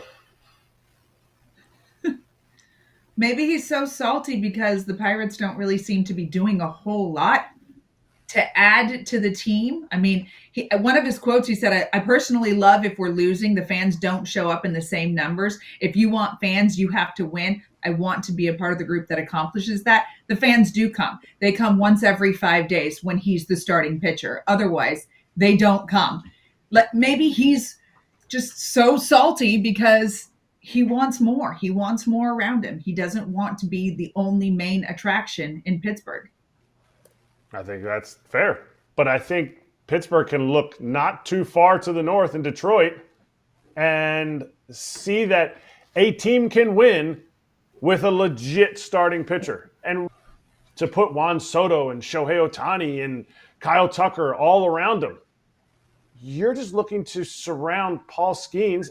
And you know what? That starting rotation is pretty legit. And at the end of the season, I think they were like the 6th best defensive team. So maybe the Pirates aren't that far, and maybe Paul Skenes is saying this just to say the right things because he was trained really well by his agent, by some media people, whatever it is.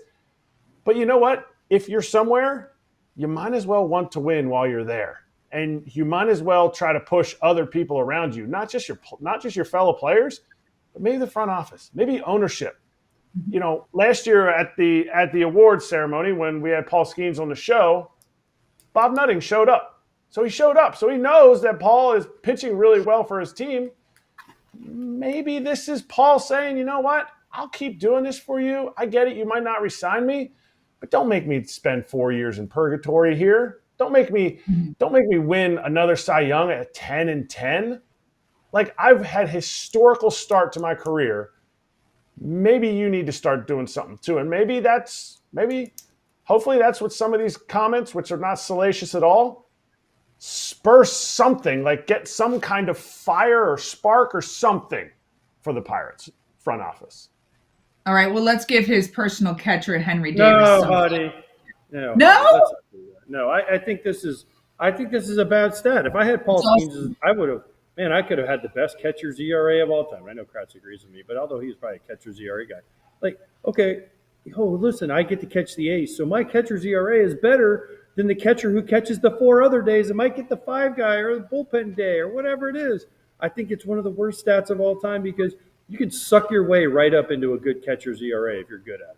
And I know some people that I played with that were good at it. Okay, but there's got to be something behind it because the Pirates are looking for a catcher. I just told you what it was. If I caught Paul Skenes right now, he might have had – so Henry Davis had a 1.81 ERA when he caught him. Okay, so I might have got him to a 1.7. Am I a better catcher than Henry Davis right now? No. So I don't deserve any credit either. Like, Kratz is laughing, but I hope he agrees with me. Like, catcher's ERA to me, this doesn't mean what people think it means because it all depends on who you catch, when you catch them, what lineup, who's available in the bullpen. It's like such a random stat that it can be manipulated. But you're keeping. But good job, Henry Davis, because I will say this about Henry Davis: he's stuck in the big leagues and he proved he can catch at the big league level. So for that, I will give him kudos. We're going to have Henry on. What's that, Heidi? Go ahead. You're keeping the ace happy. I mean, Kratzy, were you ever a personal catcher? Heidi, you're drinking the same Kool-Aid. I'm trying to think when you were in Boston, if that person was there. John Lester doesn't need a personal catcher. John Lester is paid $160 Tim Wakefield needed a personal million. catcher. Tim Wakefield needed one. Nash was Tim Wakefield's personal catcher. Varitek couldn't catch the knuckleball. Josh Bard couldn't catch it. So Doug Mirabelli had to get the personal police escort from San Diego. Police escort. I know. That's different. Heidi, that's different. And nobody's going to listen to this because all the other people have always sold this as if you are the legit catcher. If we're going to talk about catcher's ERA, which I think it's a thing, but show me the number 5 pitcher. Show me the number 5 pitcher, and he had a career year because you caught him all 32 of his starts. Show me the number 4 pitcher on your staff. Don't show me Paul Skenes. Don't show me John Lester. Whoa, what an amazing year. Greg Maddux back in the day who kind of started this. Greg Maddux like Javi Lopez. He can't catch me because he only hits 40 homers a year. I need Charlie O'Brien or Eddie Perez to catch me. Greg Maddux is going to the Hall of Fame no matter what.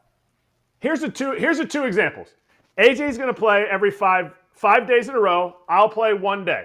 Okay? AJ has to go out there. If he's like, you know what? I'm going to give everything I have to this one starting pitcher and screw the other 4 pitchers that I'm catching, then he's not going to be doing his job right. AJ has to focus on the one guy that he has that one day. Whether it's the best pitcher or the worst pitcher, you have to focus on that. It's the same as a backup catcher. Like if you're saying this guy throws, like if a pitcher, and now it was tired to me when a pitcher would be like, ugh, I don't like throwing to this guy. Why do you not like throwing to that guy? Like, is he holding your arm back? Well, he just doesn't call the right pitch. Like, you're a grown man. Call your own pitches. Well, I feel more comfortable the way he sets up. So then talk to the other guy. Like, as the backup, if somebody comes to me and complains about the starting catcher and says, I don't like throwing to that guy because of this, go tell him. We're all on the same team. Just because you didn't like a shift or you didn't like the way that something was, like, we're all trying to win. Like, the catcher's ERA stuff is cool. It's a cool stat, but I think it's done completely wrong when we start talking about Cy Youngs and the best pitchers on the staff. Like, if I pay somebody $160 million, I don't need to bring over his personal catcher. Sorry, I'm paying you $160 million. You're going to throw to the guy who we want. In fact, I might even put the bad guy back there. By the way, Kratzy, I'm going to use this as so. When I played for the Red Sox for half a year, the opening day, John Lester pitched in Baltimore. We lost 1-0 on a Nelson Cruz homer that hit the foul pole in right field. Okay, I didn't catch John Lester again for months because they said we didn't match up well. I'm like, this wasn't John. This wasn't John. This was the coaching staff. Okay, so I love John. But he's like, oh, yeah. I'm like, he gave up one run in like 7 innings on opening day, and it was a shanked homer by Nelson Cruz that hit the foul pole. What did I do so wrong? Oh, this and that. I'm like, okay, whatever. And then for the other 4 days, I concentrated on that. But I knew as a player, like for that one day, I wasn't going to play, which is totally awkward to me. Personal catchers, fine. If you have to have that to get by, great. But I wasn't a believer in it. Like, you should be able to throw whoever. And again, like what Kratz said, if you had a problem with something I was doing as the everyday guy, come talk to me. I'll fix it. Don't go behind my back and say, oh, I don't like the way he sets up. All right, well, come to me. I can adjust. Just tell me. Have a conversation. That's why I'm not a big personal catcher guy. People believe in it. Fine. If it works, it works. But again, like I said, the important thing here about Henry Davis, besides Paul Skenes winning the Cy Young, Henry Davis proved he could catch in the big leagues, and that was the big question mark. So good for you, Henry Davis. Proved AJ wrong. You guys like hot dogs? Didn't he call you out? Didn't he call you out when he came on the show? He said, "I heard what you said. I heard what you said on his first game." Yeah, because his second game catching, he was not good, and Derek Shelton was like, he's not a catcher. And then the next spring, I saw him, and I was like, he wasn't very good. But good. That's what I'm saying. Good for you, Henry Davis. You proved you can catch in the big leagues. I'm giving him his kudos. Like, his value as being the 1 of 1 pick, he was the first pick overall, was his bat and the fact he could catch. I mean, maybe not 1 of 1, but I applaud you for. He was 1-1, Heidi. He was the first pick in the draft. No, I'm saying maybe he 1-1. hasn't lived up to a 1-1, but No, but his value was as a catcher, and his value was his bat as a catcher, and they put him in right field. Like, make him catch and make him hit as a catcher. That's your value. Pirates. Okay. Much An like underrated there's other part. people. There's other people that have been moved. No, there's other people though that were their value as a catcher, and they're moved to other positions and they lose their value because if you could do what you do as a hitter and a catcher, your value goes up. As a first baseman, DH, outfielder, left fielder, whatever it is, Sam Basayo. Right. We talked about the Orioles. Boom. You lose some value because catching is so hard. Yeah. And the Orioles, with his bat speed and his comps to Yordan Alvarez and Vladimir Guerrero Jr. as a ceiling as a hitter, like, they don't want his body taking that wear and tear. But that's the Orioles discussion. Did you guys see the Skenes with the hot dog machine last night? He's got this in his house. And this isn't, the Cy Young party isn't just the only time he's broke this out. Man likes some hot dogs. You guys like hot dogs? You add on the hot dogs. Love them. Love them. Love hot dogs. Every time I go to a ballpark, Heidi, like, you travel for Apple. I travel for Fox.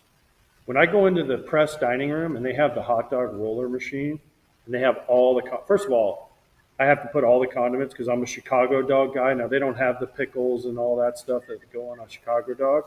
But I got to go ketchup, mustard, relish, onions, just slathered on there. And then, I'm all in. So you don't like the hot dogs. You like all the condiments. Yeah. Can't you be a man of both? Can you be a man of both? Kratzy, Maybe. you a hot dog guy? A hot dog's good, but only a big leaguer would look at it and say, "Oh yeah, I went to the press box and have a hot dog." The minor leaguers, when the bus stops to change bus drivers on a 12-hour bus trip at 3 a.m. and You're roll getting the in, you're taquitos. like, "What?" You're getting the taquitos on the hot dog roller at 7-Eleven. Yep, that's what Paul was missing. You can tell he was a big leaguer. You're getting the taquitos. You got you don't want one of the front hot dogs. You want one of them back ones that's been on there since 6, probably like the dinner rush, and now it's 3 a.m. Ooh-wee. A tube filet. That's what it is. You're hoping the lady at 7-Eleven has the Cubano press going so you can get a hot sandwich, right? Like, you're like, can we get the full hot press Cubano? Maybe pizza. Sometimes pizza is good in the truck stops. Man, if that meat's rolling. Heidi doesn't know anything about this. Heidi's used to private jets and all World Series trophies. She doesn't know anything about it. Skenes spent a good day or two in college, so he may have, eaten a couple of peanut butter and jelly sandwiches himself. Not at LSU, Raising Cane's. Yeah, I was gonna say. Yeah. Air Force. They weren't having that They weren't having that in the mess hall. And LSU, I mean, it was Raising Cane's or Steak. filet mignon. Walk-ons, The spread at Raising LSU Cane's. the spread at LSU might be better than what they get in Pittsburgh. Marucci was sending stuff in. All right, stay on top of all the Pirates news this offseason with Bucko Territory on YouTube and everywhere you get your pods. We're going to be right back. We've got Chris Cotillo talking Red Sox next.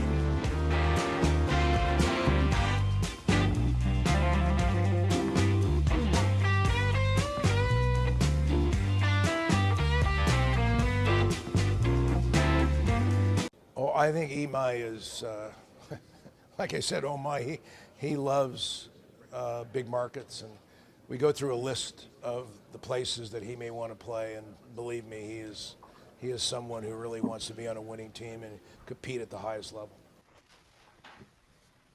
Thanks, Maybe Scott. the Dodgers, like every other Japanese player that comes over wants to. Like every player. Every player wants to play on a winning team. Wait, was he talking about Imai? Yeah, am I?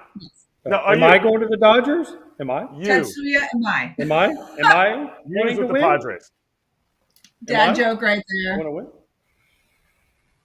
No shit. Nice job, We're in AJ. commercial. Yeah. We're in commercial. No shit. I want to play on a winning team too. Nobody wants to play on a bad team. Like Paul Skenes said it. I don't want to play on a bad team. Nobody wants to be on a bad team. It sucks, Kratz, you know. Nobody. I played on bad teams nobody's and good going- teams. I played on bad teams and good teams. It sucks. The other. Yeah, but the other. Go Can ahead, we Heidi. talk about how the Dodgers have cornered the market on pitchers and players in general coming over from Japan? Like, what is MLB going to do to solve that they can just go over and sign every good player? Nothing. Why do they have to do anything? They created this environment for the last 10 years. They started setting it up 10 years ago, probably even before that. And then they started winning the division 10 years ago. Like, maybe the other teams should put in a little effort to be able to do the things. Maybe the Yankees shouldn't have taken a step back in the Japanese market. I mean, they were the destination. Masahiro Tanaka told me, I will never play for another team in the big leagues but the New York Yankees because of what they meant to me growing up and to my country. You know who's taken over that? The Dodgers. And there's going to be a cavalcade of young kids that want to be Dodgers from now on, and other teams have to step up. No, Major League Baseball shouldn't do anything. Well, everybody needs to get a Japanese superstar. No, everyone else needs to figure it out on their own. Why would you not want to go to the Dodgers, Heidi? I know you have an Expo shirt on, but why would you not want to go to the Dodgers? Even you want She to was be a on the Giants Dodgers. fan? Because she grew up a Giants fan? I thought she was a Red Sox fan. No, she worked for the No, Red Sox. everyone thinks they know who I'm a fan of. I do love Dave Roberts and Mookie Betts and Freddie Freeman and Teo Kike and that whole group over there. They got a good. Well, then this is what I said. Heidi, answer the question. Who are you a fan of then? Because you just said everyone thinks they know, so now tell us. This is what I say. The Dodgers have humble superstars, and that's why they're so successful.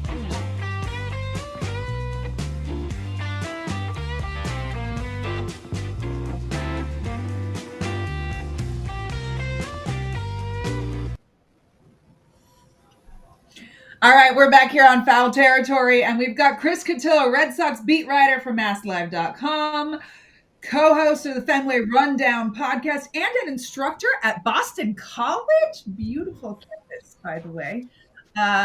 Chris, Not qualified for it, but it is a beautiful campus, yeah. what was that? Not qualified for the professing all the time, but it is a nice campus, yeah. I absolutely love Boston and listen to your podcast all the time. You are joining us from Vegas. You're at the GM meetings. What's the latest going on there? What are you hearing? Yeah, I mean, it's been kind of slow, I think, as it always is this time of year.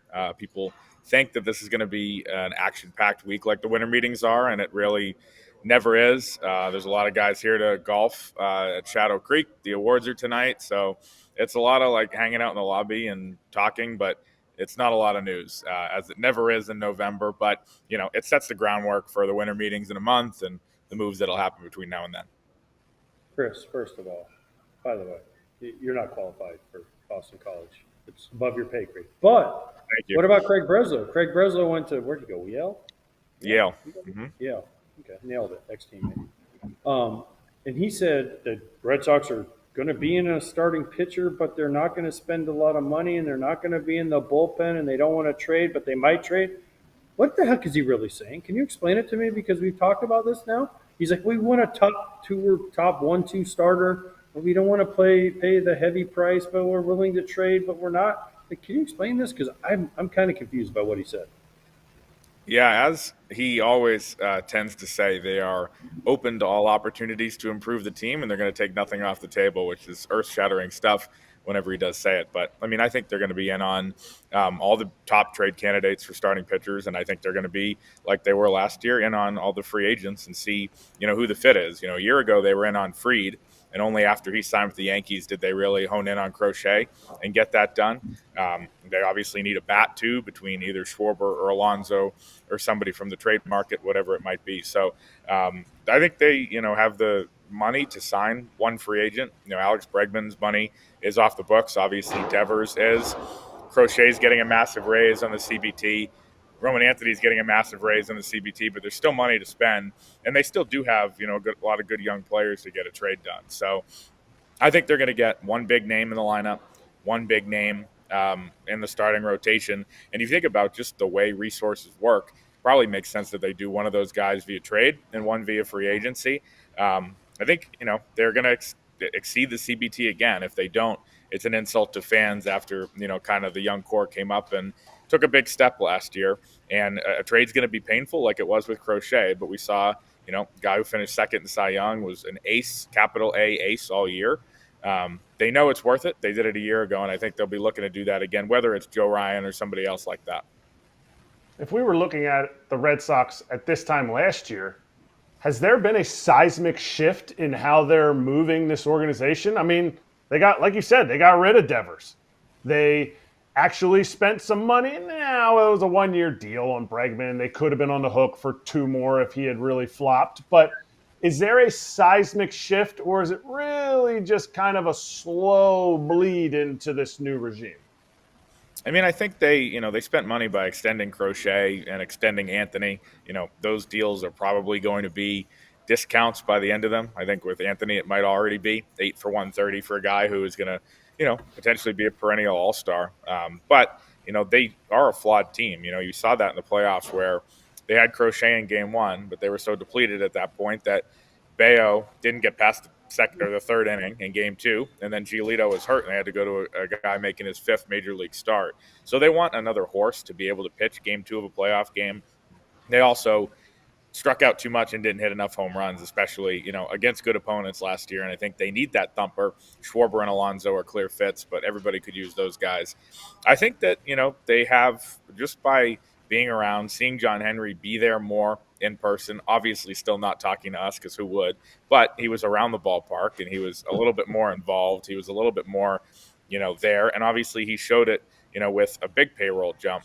The Devers thing to me, they didn't add Bregman and add Crochet's, future money and stuff, knowing that they were going to deal Devers. It became an untenable situation, and it happened to be with a guy who was getting paid, $30 million a year over 10.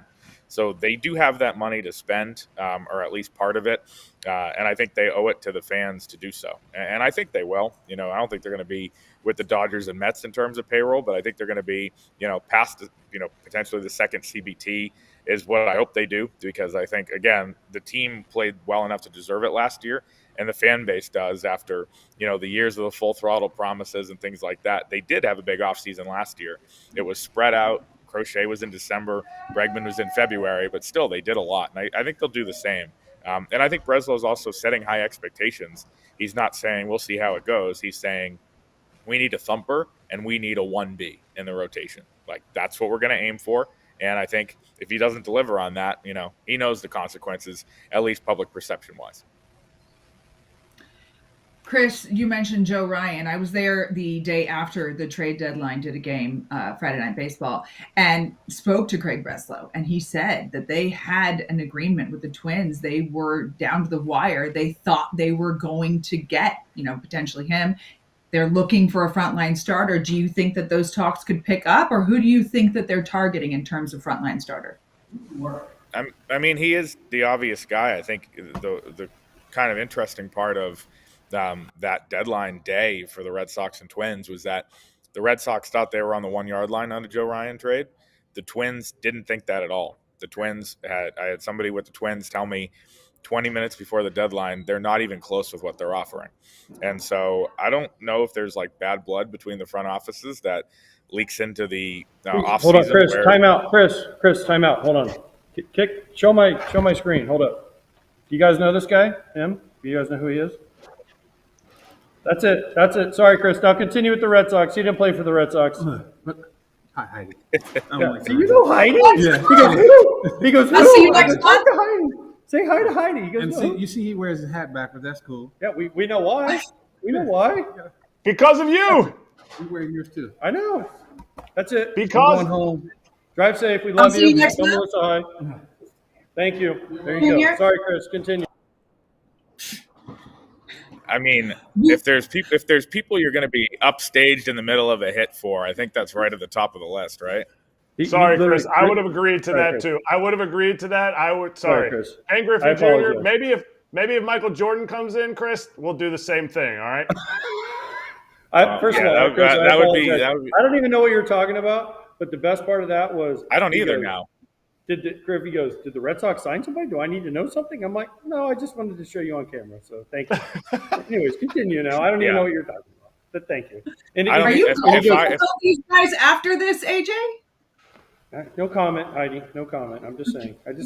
No comment. I didn't want to name drop, but I just face drop now.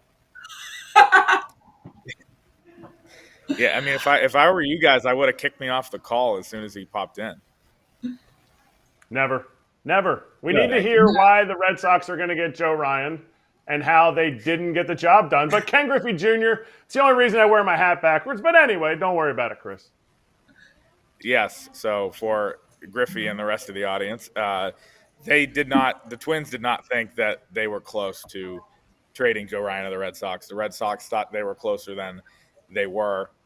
And that I think could, they obviously talk names and they all obviously had people that they liked in those trade talks. The Twins had a couple of guys and, the Red Sox had a couple of pitchers emerge late in the season, Tolley and Early, who I think one of them would have to probably be in that package. But you look around the league, there's more guys available than there were then from, Peralta and Milwaukee, potentially Green and Gore in Washington with a guy in Paul Taboni who was just in Boston for the last 10 years. So between those guys and the guys on the free agent market, there's a lot of options for the Red Sox. I think, what they're aiming for is somebody who is better than Brian Bayo.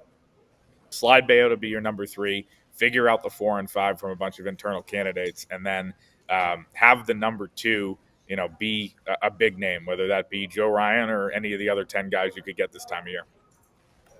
What about their defense? It kind of got overshadowed because they made the playoffs. Because they had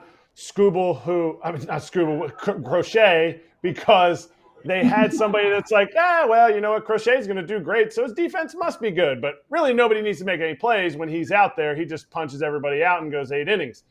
What about the defense? Are they going to be able to upgrade just from their internal options? I mean, I think that's a reason not to sign Alonso, especially if he's intent on playing first. I know Boras said he was okay with DHing, but, he's a guy that obviously the numbers are not good at first. You put him over there and your infield defense gets worse. Eugenio Suarez at third, that's kind of the same thing, right? So Bregman at third would be a stabilizing force again. It's interesting to me because the defense, leads the league in errors, and it's not good, and it's a problem. It costs them games. But you have 2 Gold Glovers in the outfield, and Rafaela and Abreu. You have Bregman and Story on the left side. So, what big changes? Obviously Bregman's a free agent at this point. Story's back. Where do you make those changes? To me, I would think about moving Story to second and getting a pretty good shortstop, defensive shortstop, wherever you can find that. Breslow kind of ruled that out the other day. An improvement at first base over kind of what they've run out the last couple of years. Alonso's not that. It's on paper, it's a good thing to improve the defense, but how do you do it with the pieces you already have? And I think that's an uphill battle, especially because, some of the lineup fits for them are not good defenders. You said ruled out moving Story to second. He seemed pretty definitive that Story is staying at short. But Alex Bregman, you keep saying Bregman. Bregman is a free agent. He opted out. That's right. Mm-hmm. What's going on there? Do you know something we don't know? No, I think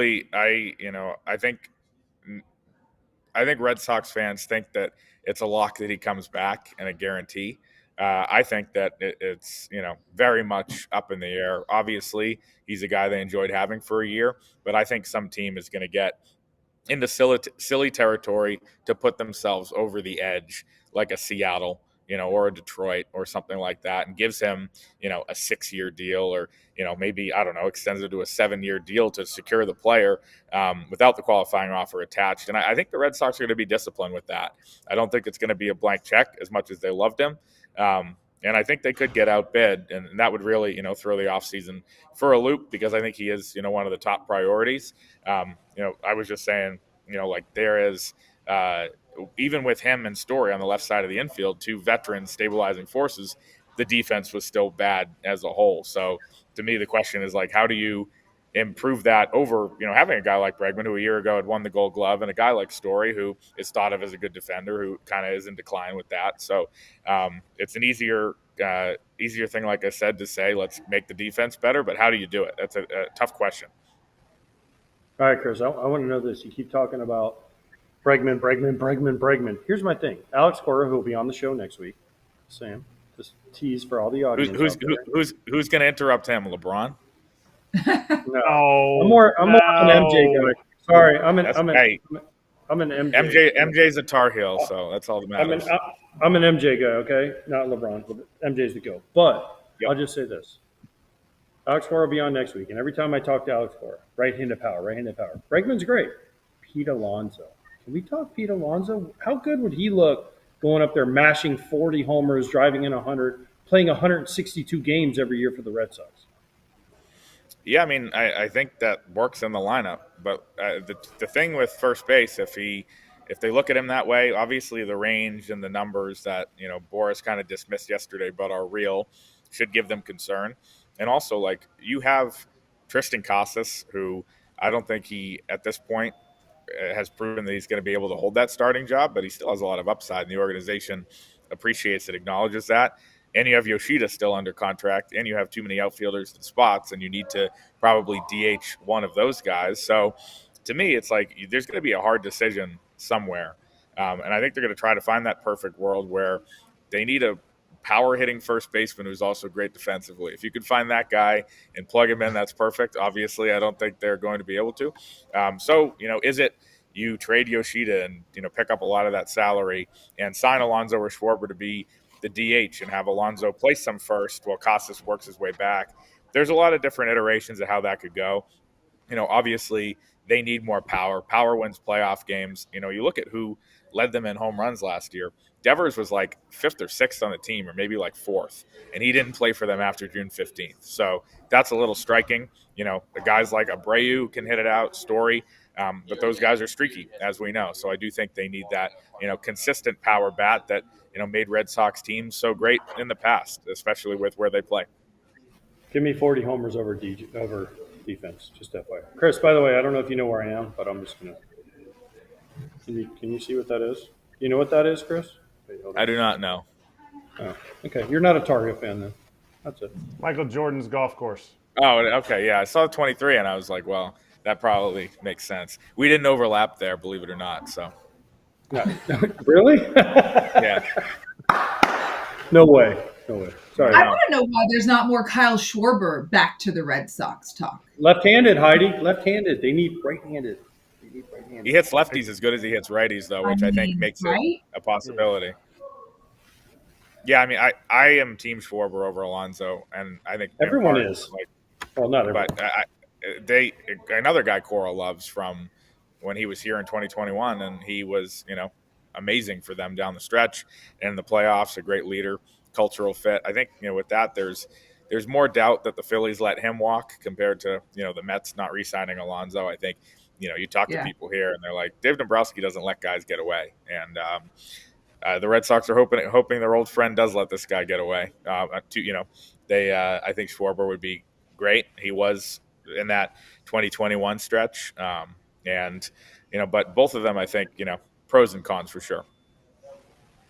Yeah, I don't think the Phillies let him get away either. I mean, he's one of the guys that's the heartbeat of that team. Chris, thank you so much for joining us from Las Vegas, of all places. Thank and you. Sorry we're so rudely interrupted by Ken Griffey Jr. Won't happen again. It's all good. If it's anybody who's going to do it, better be him. Thanks. Yeah. All right, thank you. We are going to take a quick break here on Foul Territory, and we'll be right back to the top corner.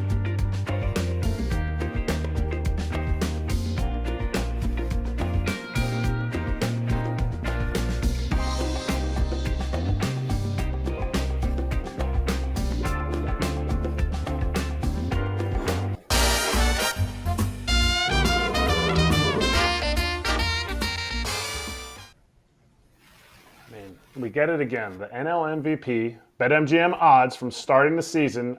I mean, looking at it now, AJ, at plus 160, why did we not take Shohei? Did we just not like free money? Because he's going to be the MVP as long as he stays healthy every single year. Yeah, duh. I mean, Shohei's going to win, but if you bet like $10,000 on that, Kratz, you could have won like $10,600. So, I mean, you should have done it. I don't know why. You're rich as hell. Why did you not do it?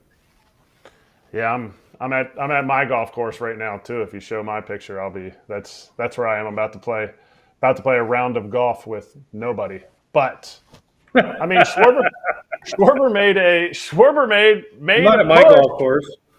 But yeah, my putt. Actually, I can see right past my monitor. I can see my my putting mat that I have in my basement. So I'm slowly getting better, and one day I'll be allowed to golf at Grove 23 whenever my friend invites me there, since he's a member.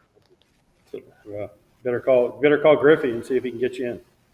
I mean, now we know each other. He knows me. Has a hat backwards, so I hope you can call him sometime to come and be a guest on our show. So that's what BetMGM really wants. He wasn't a guest. Anyways, here's the thing. The three names up there, who was it? Schwarber, Soto. Sorry. Shota, but Shohei. There's too many So's.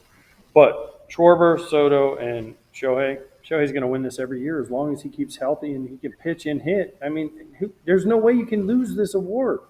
He might, if he keeps healthy, and this isn't really going out that far on a limb, but he might break Barry Bonds' record of 7 consecutive MVPs because nobody can compete with it. What he does, because he pitches and hits, which we've never seen before.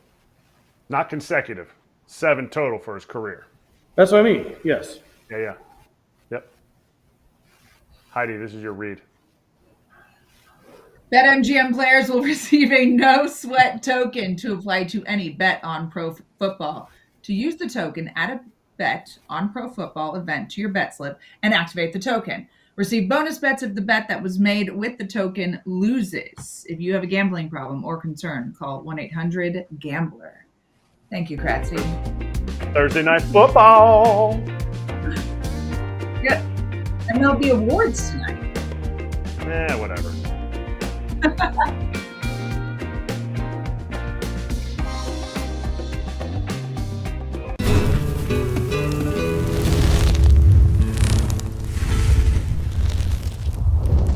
All right, it's time for the hot corner, and it's a position that neither one of you ever played, and may not have been able to handle. I don't know, catchers. But we've got some topics for you, and Ben Rortvedt's right up there. AJ didn't like that comment. Ben Rortvedt's... Oh, no. Heidi, I was fully scared of the ball. I'm not afraid to admit it. I mean, it's the hot corner for a reason. I was fully scared of the ball. Trust me. Put the gear on me, I'm not scared. Put a helmet on me and a bat, not scared. Put me in the infield, scared to death. He always wore equipment, too. You always wore equipment. You had a huge elbow guard when you were hitting. Oh. You had huge catching equipment. You said, Nike, make me something bigger. I'm going to wear something bigger so I don't get hurt. True, and I didn't get hurt. Thank you, Nike. Yeah. Love you. Love you, Nike. Designing apparel now.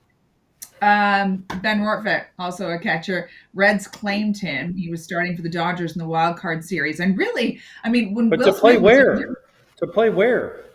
Heidi, this is the problem. Where they have Trevino and they have Stevenson. Where's he going to play? Is he going to be a third catcher?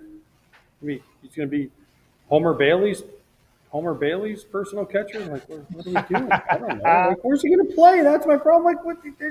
Well, they had injuries from both Stevenson and Trevino last year, so having some depth in the minor leagues, someone who can come up and hold his own, maybe not offensively, but he was big for the Dodgers down the stretch. Will Smith was hurt, remember, leading into the postseason. It was when and if he'll be back, and he was catching in the wild card series. So, I mean, yeah, Stevenson's their guy, but he's been hurt quite a bit.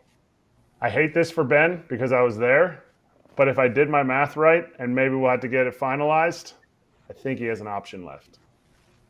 So you're talking about a guy with over 3 years of service that you could have 3 big league catchers. And I know Ben didn't hit very well, but, his value is there. And maybe the Reds are like, hey, you know what? We can pass him through waivers. Probably the same thing the Dodgers were hoping. And then the Dodgers would pay him a lot to go play in AAA. Like, you always need 3 catchers every season. Well, in case the backup gets hurt. Brutal. They said that Trevino was a big leader on that team too when Stevenson was awesome. We used to have Trevino on here all the time, and then he went to the Reds and he forgot about us. So some people change and they go. He didn't like AJ's questions. He only liked talking to backup catchers like me because he has a platinum glove, and neither of us have gold gloves or platinum gloves. I have an iron skillet. Does that count? You could tell AJ how good he was defensively by the way he hit. He's got 2,000 hits. That's what his gold glove is. Also, listen, Kratz, I'm going to say this. I was a finalist for a gold glove numerous years. I just never won it. I don't know what that means. I don't know if you can take that to arbitration. But, I was a finalist. Can we just talk about how hard it is to play in Cincinnati? It's freezing cold in April. And then it goes from freezing cold to like a skillet with humidity and everything. And what? Heidi. Listen, I'm going to explain something to you. If you can hit 81 games in Cincinnati, it's like playing in Colorado. Like, sign me up, please. Oh, wait, I missed that one. Oh, my bat's broken. Oh, it goes in the It's still went over. Great American Small Park. Trust me. Ain't no one complaining about playing in Cincinnati to hit. All right. Well, and it's the big leagues. As Lastings Milledge said, there ain't no wind in the big leagues. Like, it doesn't matter what the temperature is. It's always better to play in the big leagues. Cold, hot, you can complain about it, but nobody wants to listen. Lastings Milledge never complained about anything. That is true. Always had to be in base. All right, we're going to take another break here. Stay with us. We're going to be right back to Slap Hands next here on Belter.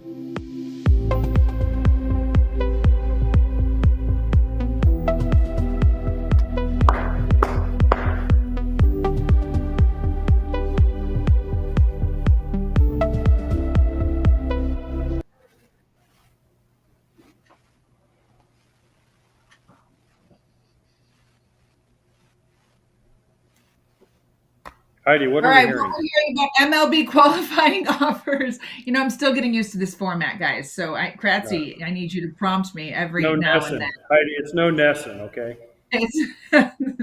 That's true. I was just in the field on Nesson and also on Apple TV.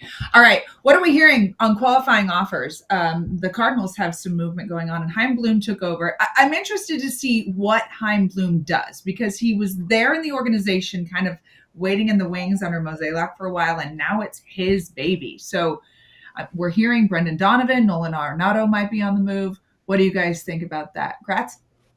I think Chaim Bloom he didn't have to do what they thought was going to be the heavy lifting last year in getting rid of Nolan Arenado because that's exactly what he had to do when he went to Boston. They said, I need you to offer Mookie Betts $120 million, and that's all you're going to get to offer him, or you take care of the rest. So it made it look like Chaim Bloom didn't want to keep him around. So the ownership made him make a tough decision.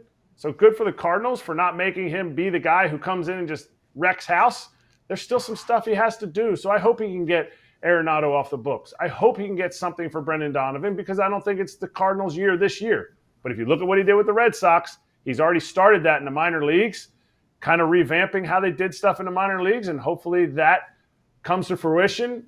It's paid a little bit. Maybe he could even get rid of a Contreras or a Sonny Gray that would add to that depth that they have some young, nice players to bring up and then bring the Cardinals back to their winning ways. Chaim Bloom, poor Chaim Bloom. Chaim Bloom did a great job in Boston, and all he gets is shit. He did. He did. He really set them up for the success that they're having this year. No kidding. Yeah. And like Kratz, you said, the Mookie thing, that wasn't really his choice. He didn't have an option. He was forced to do set it. up to fail. I always loved him in Boston. He was He's a real. great guy. He could talk to you. He's a great guy. Yeah. Chaim. Although Chaim, a couple years ago in spring training, I said, Chaim, come on foul territory. He goes, I'm behind the scenes guy. I'm like, oh.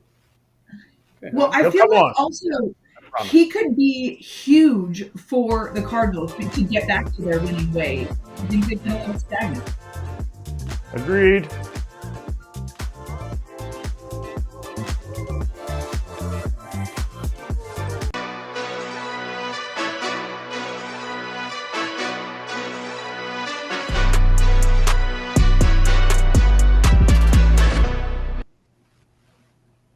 Always the best part when you're slapping hands at the end of a game. Hey, Kratzy, what are you wearing on your head today?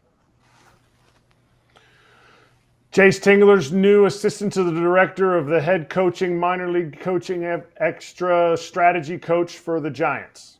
Came on the show, so I had to wear my Giants hat. I wasn't as good a Giant as AJ, but I was there too. Who left faster, me or you? Oh, actually, I had much better. I always tell people I had much better exit velocity with the Giants. I left that clubhouse so fast. That was my exit velocity with the Giants. I mean, I made it a whole year, so I'm proud of myself for that.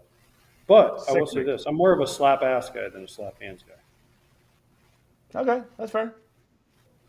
Wouldn't be a good show name. Wouldn't be a good segment name. Slap hands. Yeah.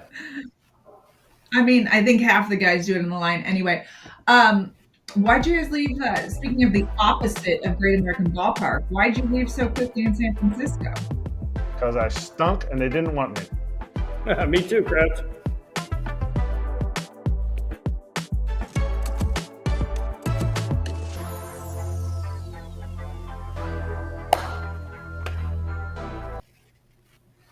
We're back. It's the first time I paid attention that we actually come right back. And yes, it's the very welcome to the show. We're 2 hours in. Thank you for paying attention. AJ was already packing up. I'm packing He's got tea time. Tea time. You guys interrupted it. I only made 15 holes.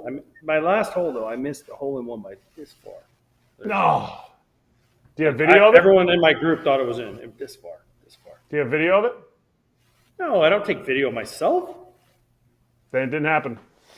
Okay. Well, it did happen, but do you just have a hole in one? Or you have to tap it in. I tapped it in. I tapped it in for a birdie, and then I said, "I got to run to this. I got to go do my show." Mm-hmm. Best golfer you ever played with? Me? Yeah. I mean, Koepka, Dustin Johnson. Where do we go here? Which started. You would know the answer to that. I don't. You have to say. I mean, it just depends. Like, who's the best golf? I mean, the one person I've never played with is Tiger. Arnold Palmer. I played with Arnold Palmer. Does he count? No. Best round you've ever seen. The best round I've ever seen is my friend Geronimo Esteve, and you guys won't know who he is. He's an amateur. He's the best amateur I've ever seen. He's unbelievable. Course record at Pine Valley, by the way. Best round I've ever seen. Shot, I think 64, 65, something like that. Pretty good. Best course? I mean, Pine Valley is tough to beat. Augusta. I mean, where do we want to go with it? Have you played Augusta? Yeah, duh. I mean, come on. Don't you? He said, duh. Duh. I mean, duh. I'm sorry, I didn't know. Yeah. Sorry, hold on. My shoulder's sore from patting myself on the back. Mm-hmm. Tasting yourself. I taste great. I was going to say that is pretty near impossible. All right. Heidi, thank you. By the way, Heidi, thank you for coming on and filling in. You were awesome. Just proving that Scott's job is easy. Scott does a great job. I absolutely love Scotty Braun. He'll be back at some point. Catch the Dodgers territory. It's coming up here in just a few minutes. They have guest Jack Harris, hosted by Clint Posias. Say less than that. See you.